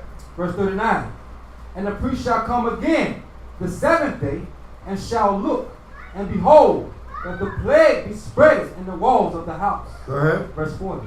Then the priest shall command that they take away the stones which the plagues is, and they shall cast them into an unclean place without the city. Verse 41. And he shall cause the house to be scraped within. Scraped within, round about. Right, so that's like a scouring the walls, using something like a Brillo pad, and scraping all the walls, right? Taking off a layer of the concrete. All right, go ahead. Or the stone. Go ahead. And they shall pour out the dust that they scrape off without the city into an unclean place. Verse 42. And they shall take other stones and put them in the place of those. And he shall take other mortars and shall plaster the house. Verse 43. If the plague cometh again and break out in the house. So that shows us about how our houses was built. What were our houses built out of? Huh? Mortar, rock, brick, stone, plaster, right? We know wood. So we know we didn't have no shacks. We didn't have any mud huts. All right? We wasn't living in no mud hut. Don't let the people try to fool you. We knew how to build houses with rooms. All right? Different rooms for different things, and we used to know how they work with metals and everything. So our houses were intricate. Right? Like, this was talking about the house that we went in Canaan. Right, even they knew how to build it. Right? They know how to build it. People knew how to build homes. Okay? So that thought that Esau has this narrative like we were like animals and became people. And that we didn't know what fire did, and we walked around in trees and all. We never lived that way. We never was cavemen. We never lived in caves. Maybe he lived in caves, right? But we didn't, right? And if we had a cave, it was a nice cave, man. We set that thing up. We hooked it up. All right? That was a cave make you say, that's a nice cave. All right? No.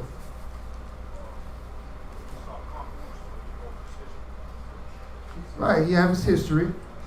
His history like it's everybody's history. Right? His story. But he's not the only one that was writing. Because other people was writing when he was writing. That's why he can only cover up the truth for so long. And the truth is, now we live in this information generation. There's a lot of information out there that Esau would have rather you not know.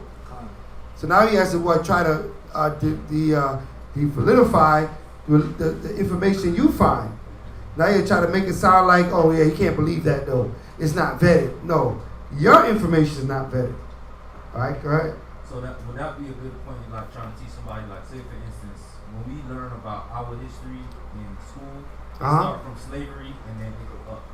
But just like how when we read the scriptures, you only hear about the nation sometimes because it's our history being written. Right. Is that a good way to kind of like let somebody know that when you're reading about somebody else's history, you don't really know, the other people's history Correct. In this system, Esau teaches you his history, how great he is, and the greatness of his people. And he'll mention you a little bit if you had something to do with what he was doing. But he don't want to go in depth of what you were doing, because that's no benefit for him. So when they say that this nation is for everybody, that's a lie. Right? When he say he's not racist, that's a lie. Right? He's not just being racist when he's killing one of our youths, when he's speaking out against it, when he's setting up policies to injure us. He's always racist. Does everybody understand that? Even when he's minding his own business, he's racist. Right? He can't be anything else because he's for his race. Right? The word race means what? Competition, to compete. He's always competing. He's always showing himself great. That's what racism is about. That's why he paints himself as you when he goes to, when he sees some greatness in your history, he's going to paint it as it was him. When he read about Moses, oh no, Moses got to be me. Right? He's going to portray him as himself. Because he's truly in the root word of racist. He's about this competition. He's about showing his nation to be the greatest. We are also about this competition, and we know that our nation is the greatest. Hallelujah? Hallelujah. So we just as racist as they are. Yeah. All right? The fact that he's a murderer and a rapist, that's something that he could keep. Right? Because we're not murderers and rapists. Right? You want to be a murderer and a rapist, that's you. Right? Or homosexual, that's you. But when it comes to being racist, we are equally as racist. All right? Because we're going to be about ours while you be about yours. Hallelujah? Hallelujah. That's how we have to understand this thing. It's the only way to be. Either you're a racist or you're a servant to them. Right? Either you're going to stand up or bow down. Right? Mordecai didn't bow down. Right? He didn't care who was bowing, he didn't bow. He stood up. Because he knew that his people was a great people. He knew that. And they're not going to bow down to these men. All right? We have to know that about your people, that you come from a great people, a great stock, a royalty on this earth. Right? That's the purpose of learning our history, so we know the greatness that we are, who we stand for. All right? The condition that we're in. We're not dismayed or bamboozled to think that we're a part of this America, we're a part of these islands or these countries that he's established. We're not. Right? We sojourn here by the mercy of the Most High God.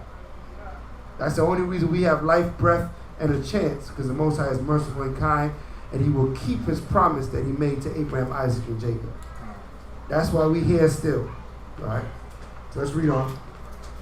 Back in Leviticus. The book of Leviticus, chapter 14 and verse 44. Go ahead. Then the priest shall come and look, and behold, if the plague be spread in the house, it is a flatting leprosy in the house. Right. It is unclean. Go ahead. Verse 45. And he shall break down the house. He shall do what? Break down the house. You got to destroy, you got to demolish his house. Go ahead. The stones of it. Right. And the timber thereof. And the timber, go ahead. And all the mortar of the house. And he shall carry them forth out of the city unto an unclean place. Right, so we had what they call a dump. A dump is an unclean place. Where we dump things that we didn't want to go back and get later on. We know that we dumping this and we ain't coming back for this. Right? Read on. Verse 46. Moreover, he that goeth into the house, all the while that it is shut up, shall be unclean until the evening. Right, until the what? Until the evening. Why until the evening? Because the evening completes the day. Right? That's why you're unclean until the evening. When the sun goes down, the day is completed, therefore you're clean again. Alright? So it's simple to understand in scripture that a day is from even to even. Alright? Because it's the beginning and the ending of a condition that lasts a day. Alright? Read. Verse 47. He that lieth in the house shall wash his clothes, and he that eateth in the house shall wash his clothes. Go ahead. Verse 48. If the priest shall come in and look upon it, and behold, the plague had not spread in the house, after the house was plastered, then the priest shall pronounce the house clean, because the plague is healed. Verse 49. And he shall take the cleanse the house, 2 birds, and cedar wood, and scarlet, and house. And hyssop. Hyssop.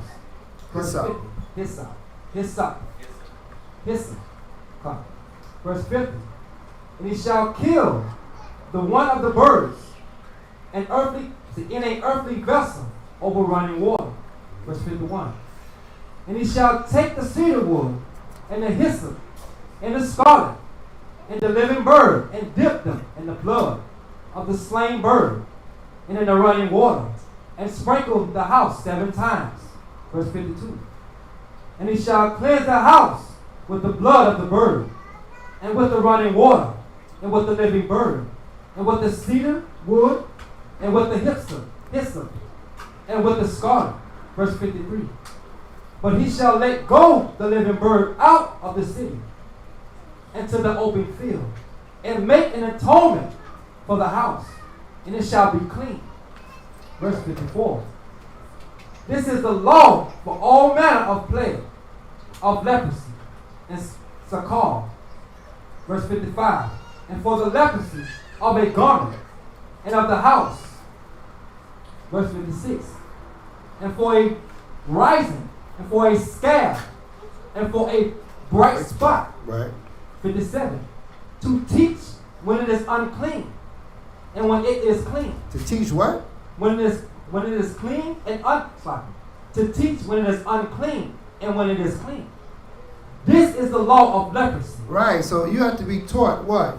Clean from unclean. We have to be taught this and educated so we can understand the difference between clean and unclean. The problem with the priests is that they don't teach clean from unclean. Right? But now the Most High has returned this knowledge and wisdom onto us, so we need to move on this. Okay? Let's pick it up. Chapter 15, verse 1. The book of Leviticus, chapter 15 and verse 1. And the Lord spake unto Moses, saying, and the Lord spake unto Moses and to Aaron, saying, Speak unto the children of Israel, and say unto them, When any man had a running issue out of his flesh, because of his issue, he is unclean. Mm-hmm. Verse 3. And it shall be his uncleanness in his issue, whether his flesh run with his issue, or his flesh be stopped from an issue. It is his uncleanness. Verse 4.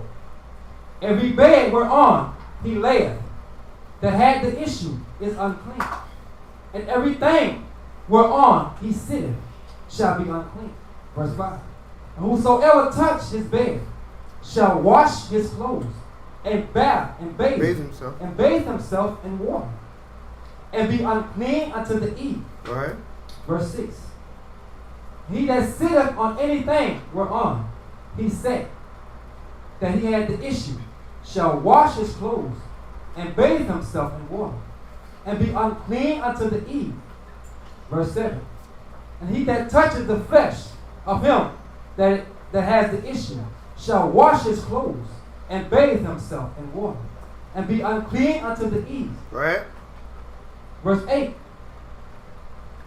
And if he that had the issue spit upon him that is clean, then he shall wash his clothes, and bathe himself in water, and be unclean unto the eve. Right. Verse 9.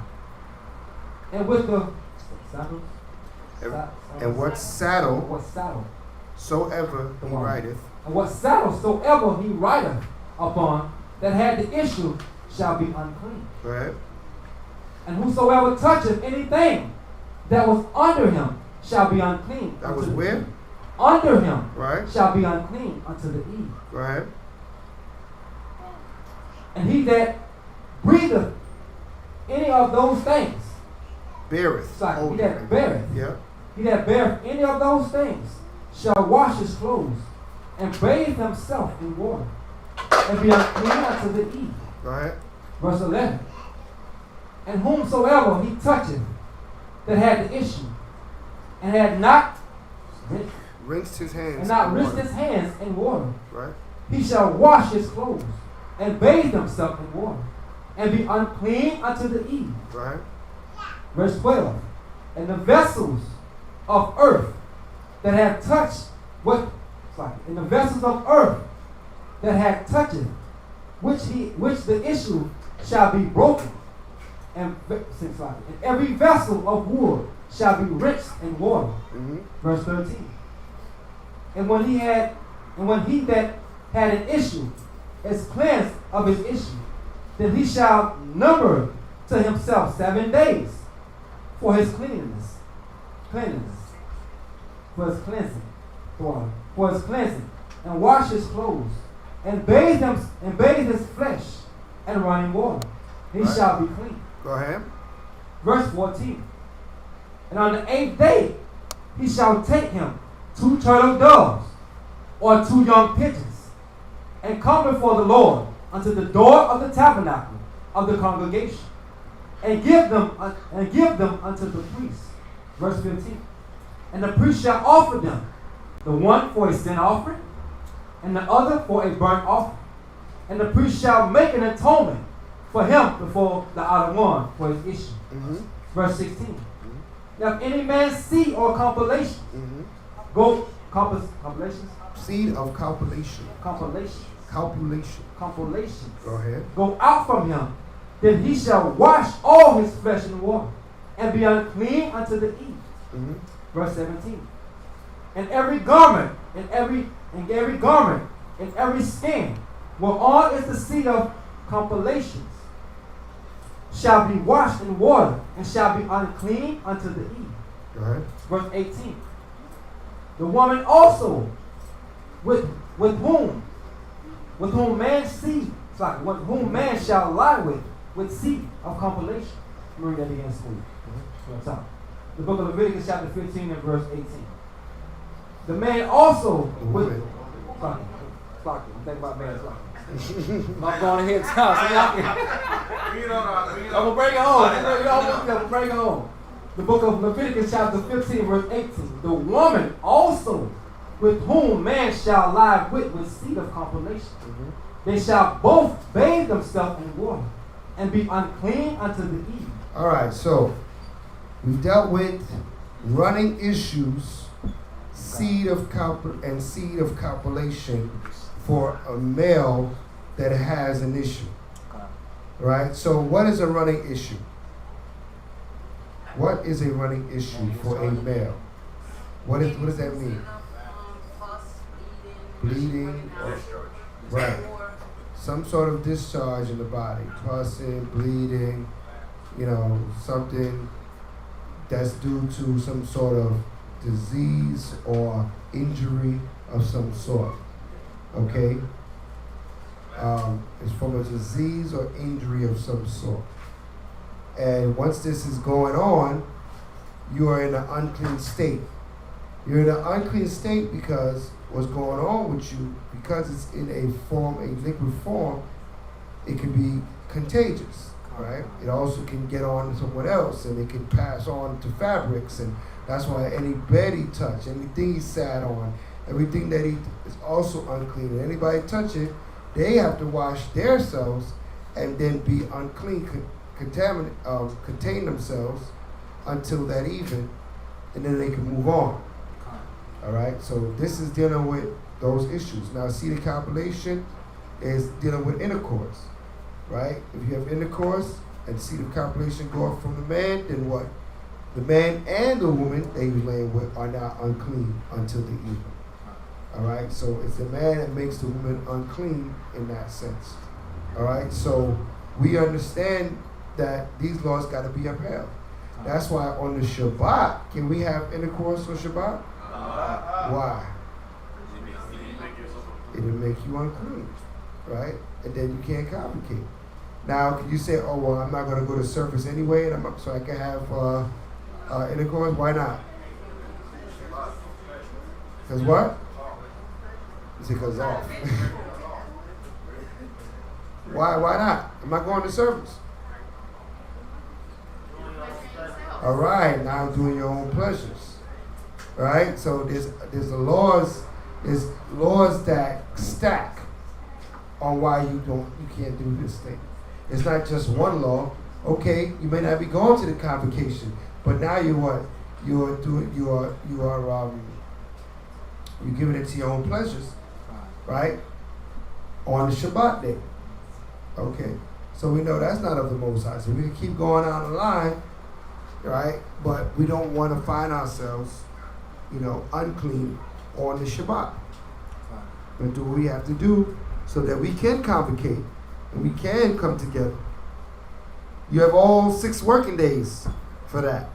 But on the 7th day is a day given to you from the Most High, a day that's supposed to be set apart from the other days. Another reason is that you can do that any day of the week. Right? So therefore, you're setting the Shabbat aside. Does everybody understand that? You're making it set apart. And there's a way you set apart that day. Okay? Let's read. The book of Leviticus, chapter 15 and verse 19. Right? And that goes for high holy days too. Any high holy day. That we're not supposed to give into that spirit on that day. Okay? Let's read. Mm-hmm.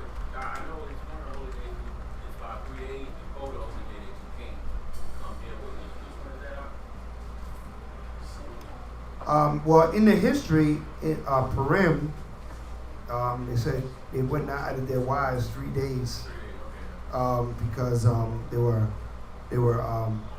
fasting to get the victory. So so that was Purim, that they went 3 days.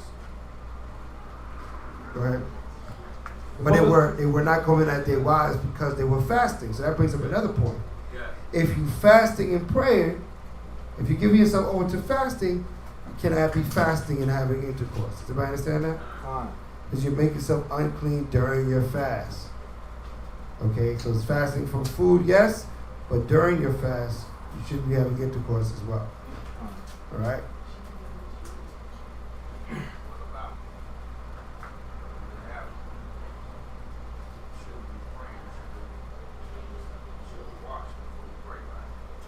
If you had intercourse, you can pray. The scriptures say pray without ceasing, but it would be better if you were to wash, right? Before you present yourself before the Most High. You know what I'm saying?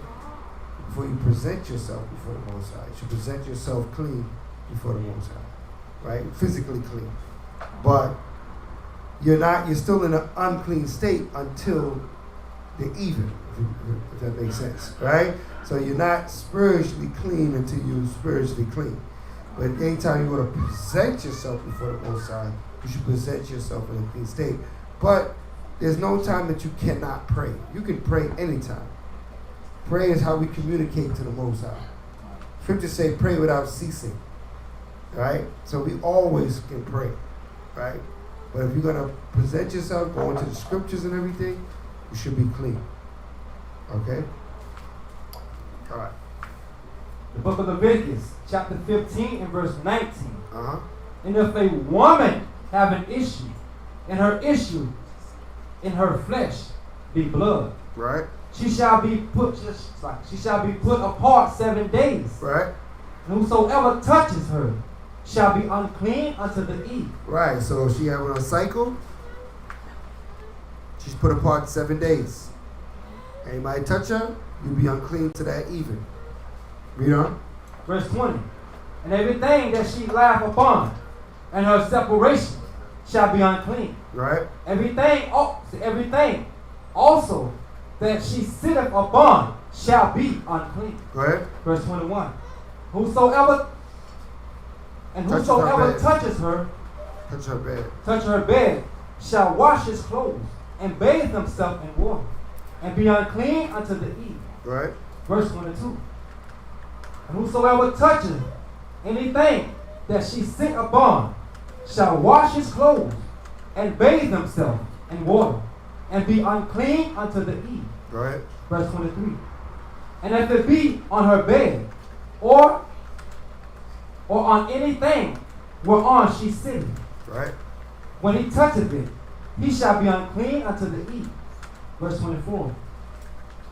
And if any man lie with her at all, and her flower be upon him, Right. he shall be unclean 7 days. How long? 7 days. So now what does it mean that flower is upon him? Huh?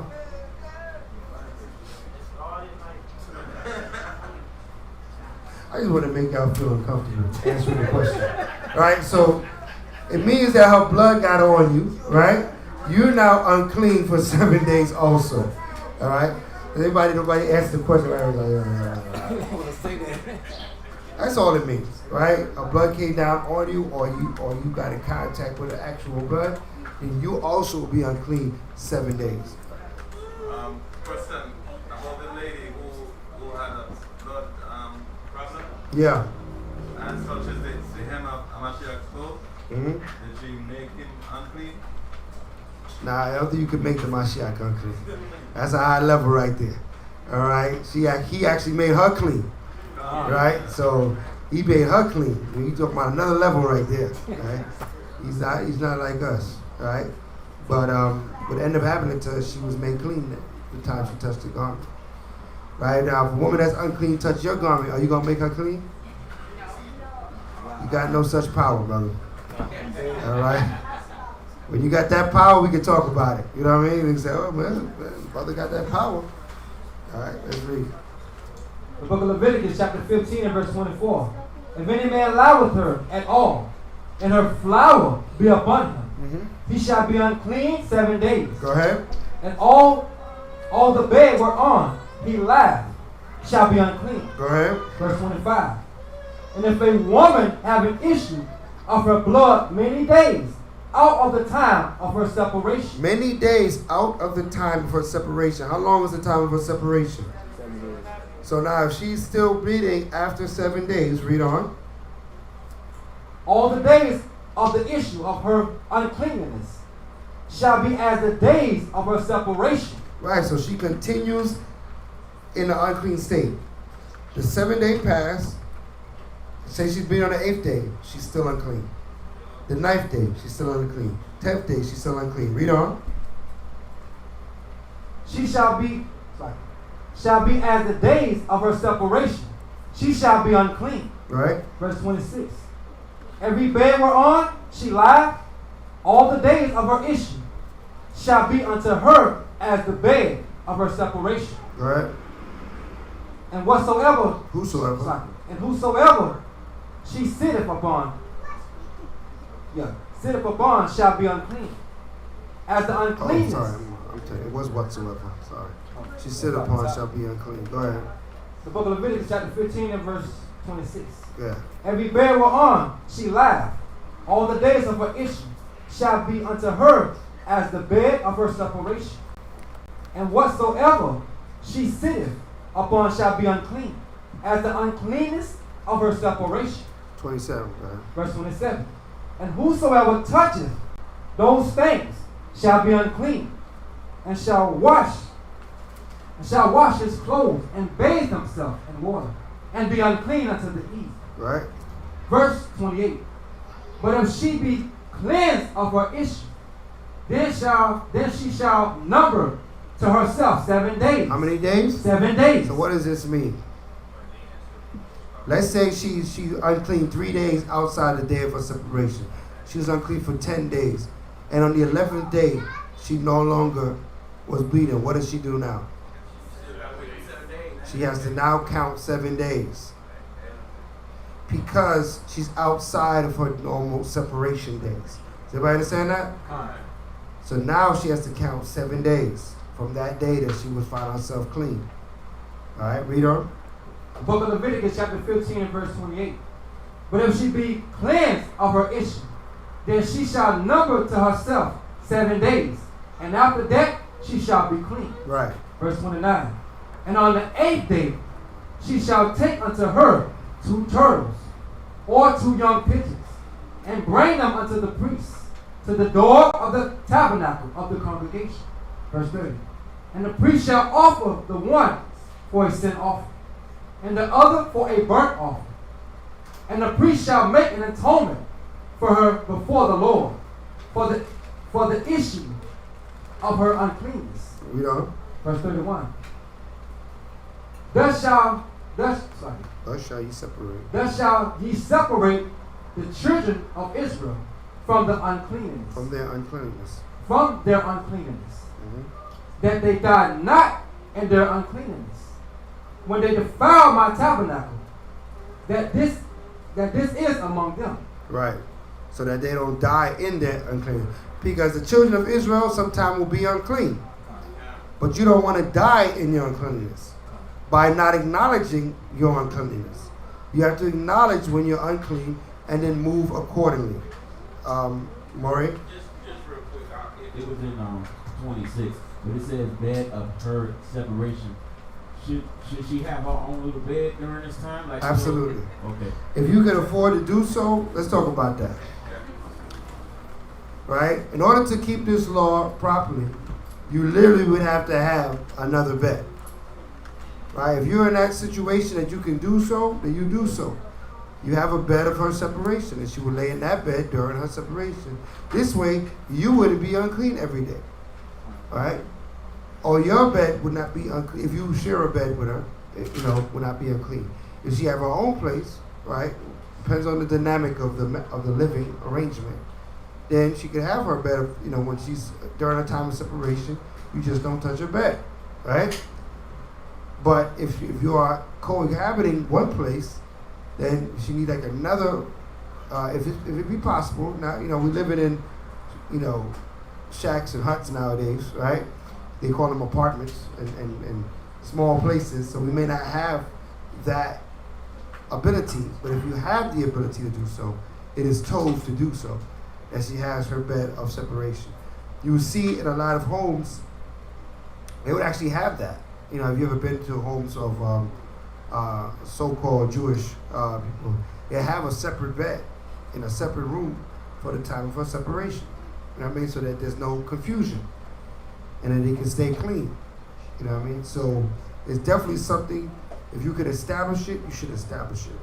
And if you cannot establish it, then you need to also pray and ask the Most High forgiveness for every day that you're not fulfilling that law. You know what I mean? Don't act like, just don't ignore it. Do you understand that? Don't ignore it. All right? Because it is the law of the Most High. Sister Deanna.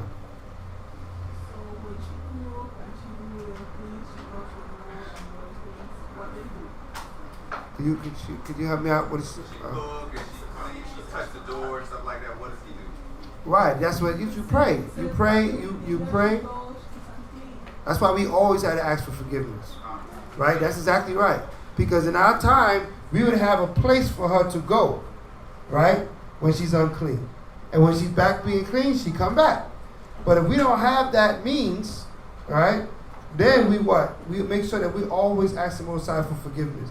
Because we fall short. Our righteousness is like filthy rags before the Most High.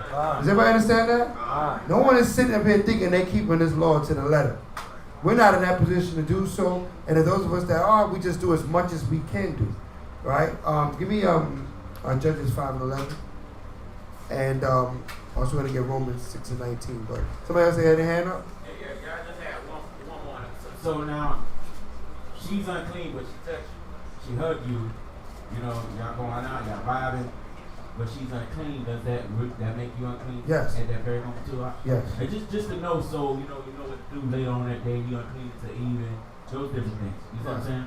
Right. Okay. It does make you unclean, but what I don't want brothers to do is start to believe they can really uphold the unclean laws to the maximum in this society, the way it's set up. Because everywhere you go to the store, you go anywhere, you might get on the bus, anywhere you go, somebody unclean could have been there. So I don't want you to bug out your mind thinking you keeping the laws of unclean, or let it prevent you from doing what you have to do. Right? If you fall short, you pray the Most High, right, to give you forgiveness, and you keep it moving.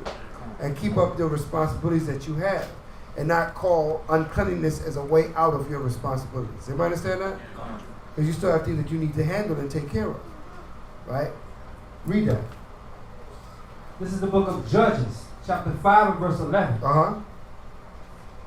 They that are delivered from the noise of archers and the place of drawing water, there shall they rehearse the righteous acts. Right, so we're in the rehearsal of the righteous acts.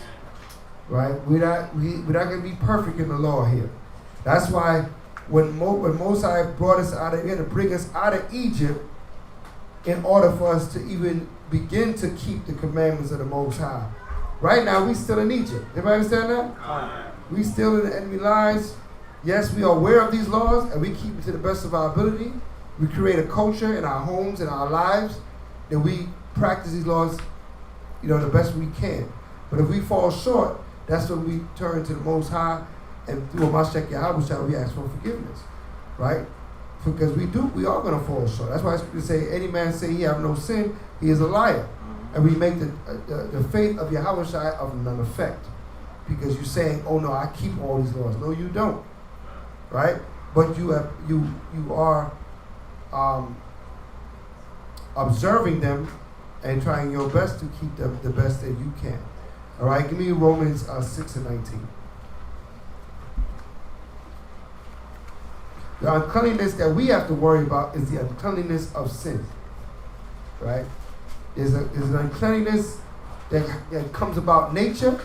Then there's an uncleanness that you bring about by being unlawful. Right? Let's read that.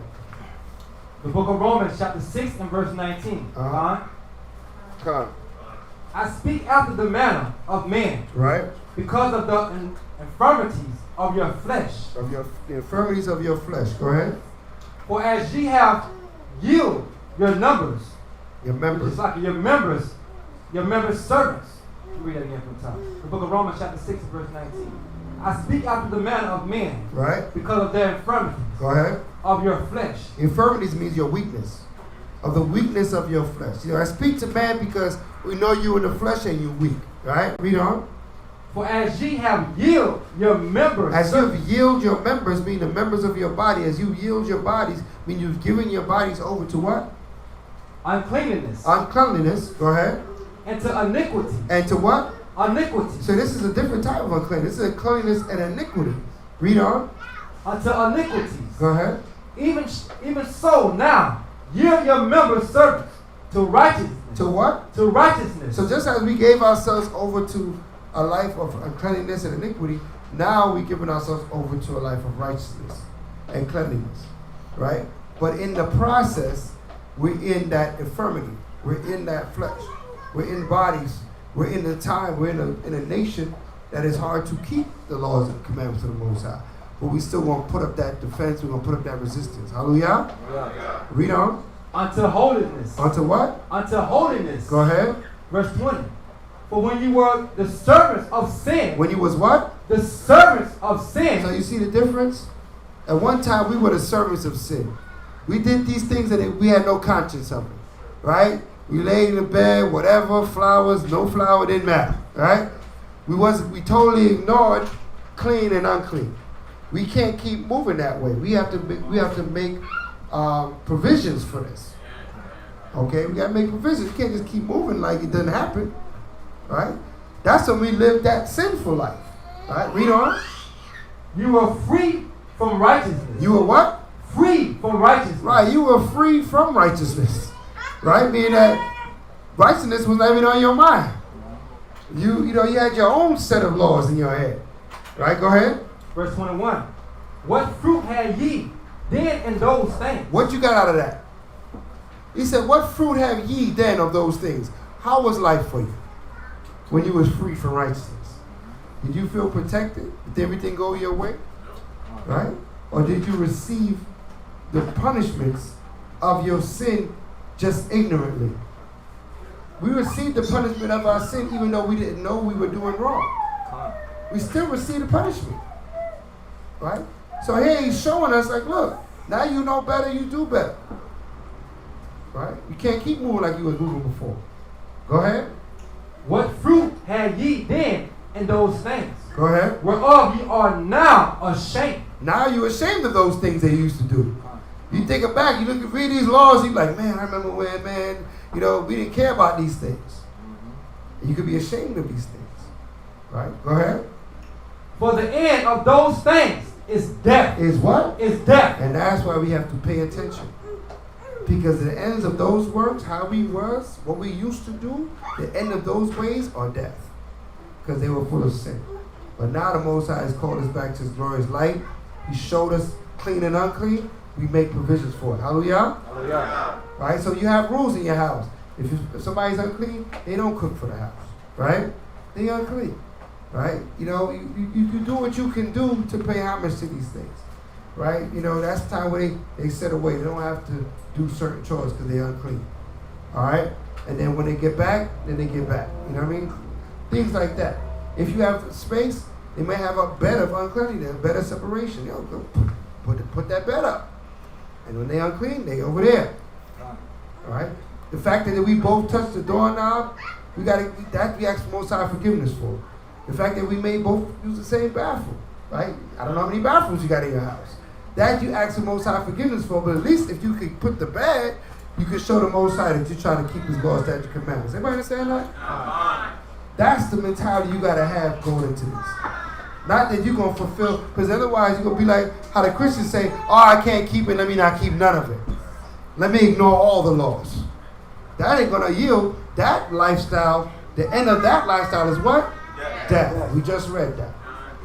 Right? So we got to have that understanding. All right? You got to ascertain how to do this. All right?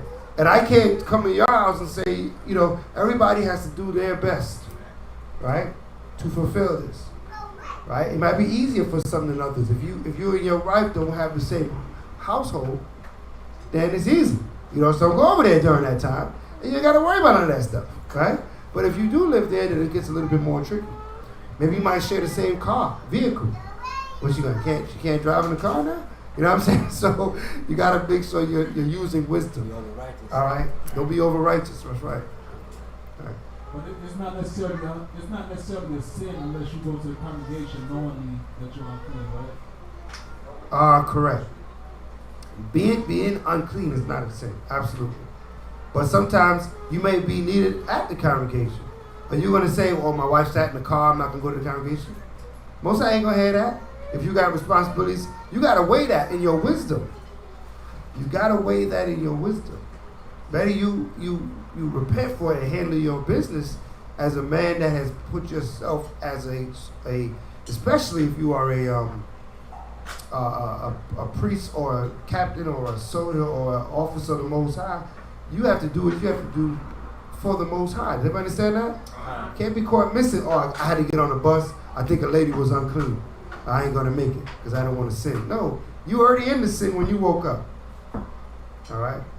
But you have to call for that repentance and that forgiveness from the Most High for the things that you don't always have full control over. All right? You running? I was going to say, it's like, to back up what you said about duty that you have. Right. It's like the priest had to defile the Shabbat, right? Because he had to what? Set up the oblations. That's a good example. Which is more important? He don't kindle fire on the Sabbath, or he set up the oblation? Set up the oblation, right? Which one is more important? That's a great example. That's a great example, right? Of how to weigh things, right? You there trying to be clean, super Israelite, clean, super clean Israelite, right? And you are missing from all your obligations to actually do the work that the Most High told you to do. How that's going to work, right? So we got to be mindful of the choices that we're making and that we're using wisdom. And we're not putting a law ahead of us that is not in our control completely to something that is in our control. It's in your control to convocate on the Shabbat day. That's a law too, right? Which one do you think is more important, right? So think about these things as we come back to the Most High God. All right, so that ends the portion for the Shabbat. They get the Most High hand. Hallelujah.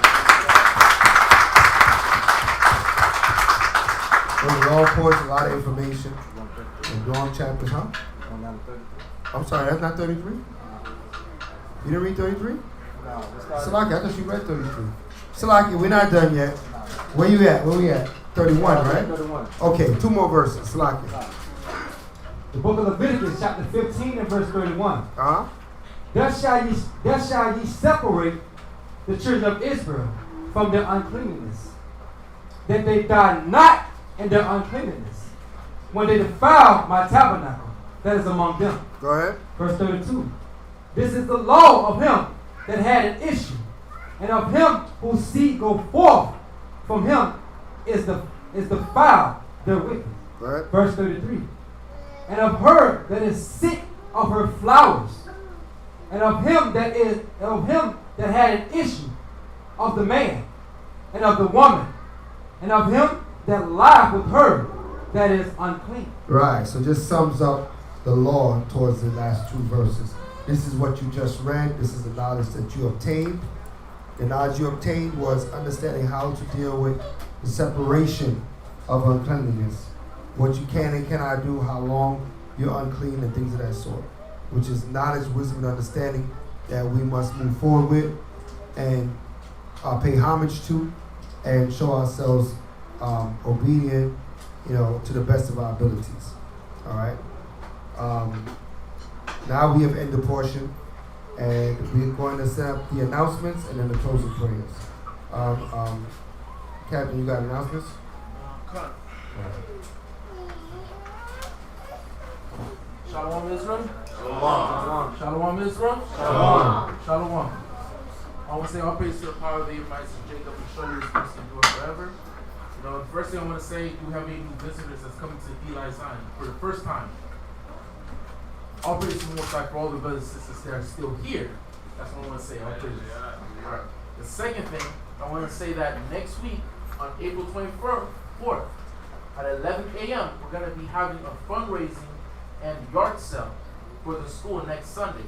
So if it's possible, if in your spirit, make it to that yard sale. We want to represent. We want the brothers and sisters in this community to know and feel our presence here. Always. The second thing I want to say is that on May 16th at 11 a.m. we're going to have the Feast of Pentecost. Can I get a hallelujah? Hallelujah. Hallelujah. Hallelujah. All praise to the Most High. And I want to, well, it's mandatory.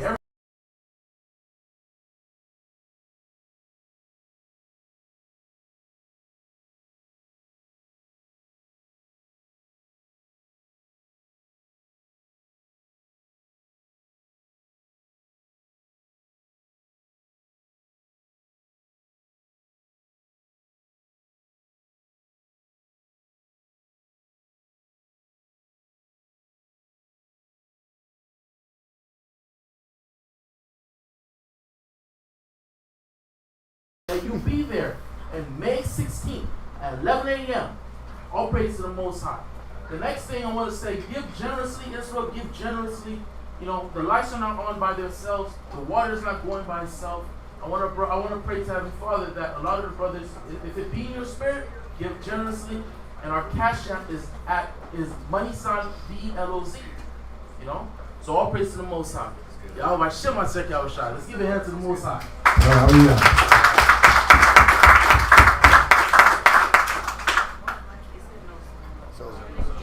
Is this something that we want all the congregation to come to? What? Con. No sound? Oh, Satan's always, he never rests.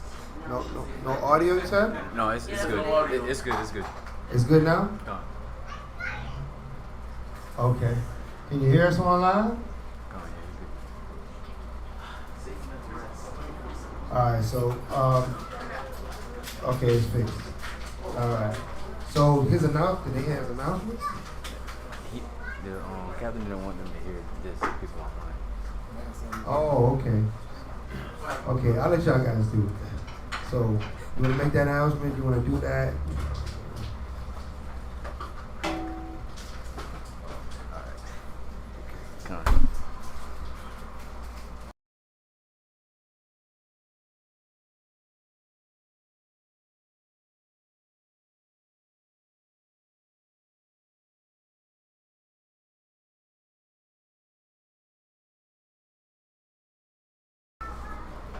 Okay. We're back on, right? Are we back on? All right, no praise. All right, so as you can see, it's kind of an incognito kind of thing. All right, so, yep. 8:30? Okay, 8:30. We're going to be gathering back together at 8:30 this evening to have a little get together. So we're going to just something in the spirit, something we're celebrating. So if you get free to come through. And it's going to be a good enjoy brotherhood and sisterhood this evening here. All right. With that being said, that'll be tonight. Tonight at 8 o'clock. Go ahead, sis.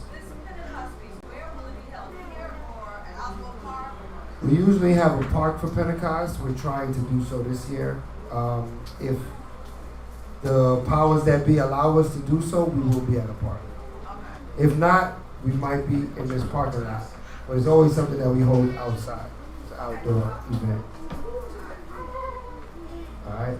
I think that is it all. I think it is time for set up the closing prayers. Alright. So with that, we're gonna set up we're in the 9th hour, the hour that is written about in scripture, that we went before the Most High, and the Most High blessed the children of Israel. So we are now in the 9th hour, so we're going to rise up, we set up the prayers, close out the Shabbat service, and thank everyone for coming out and keeping the Shabbat with the light of Zion. With that being said, Amadim Wapanya Yerushalayim, stand and face Jerusalem.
All praises be to Pariah, Isaac, and Jacob, for his mercy truly endure forever. We thank thee, Yahweh, for giving us the Shabbat day in peace.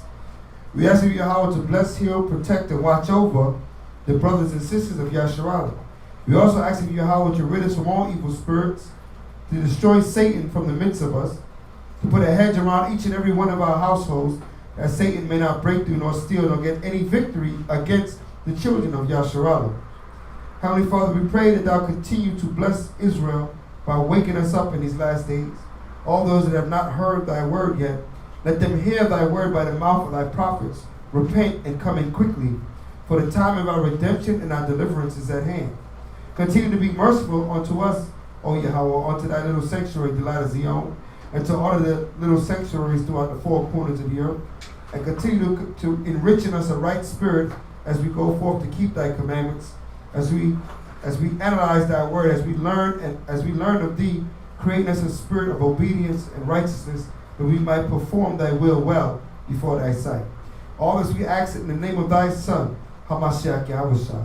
Let all that have breath praise Yahweh. Hallelujah. Let all that have breath praise Yahweh. Hallelujah. Bahashem Hamashiach Yahushua, the one of them Yah, Amen. Amen. Get the most in our hand. Hallelujah.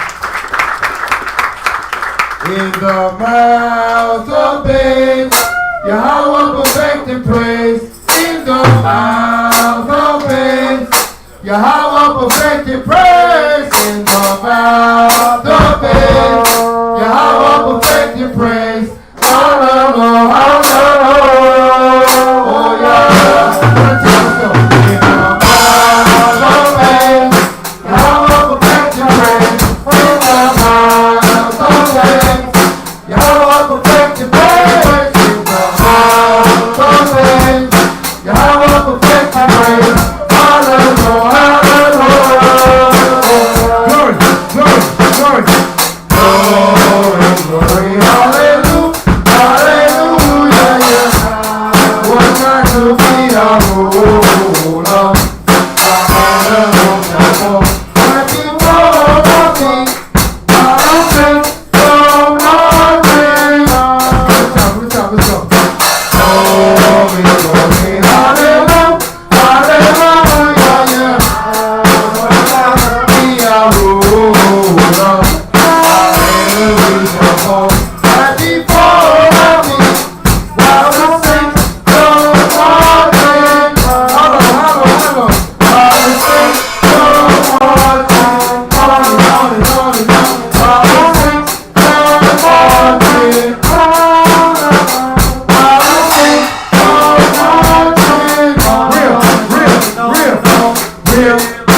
Real.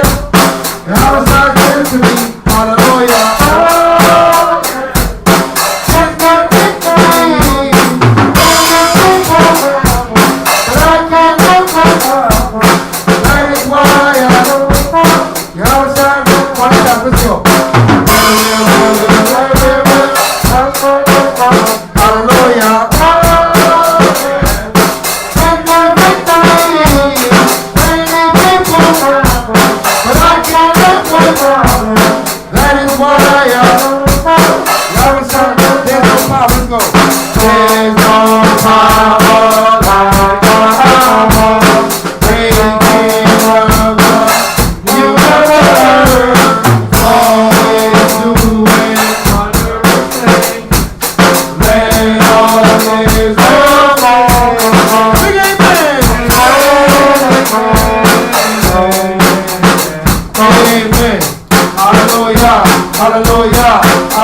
say, everybody say, oh. May the Most High bless and keep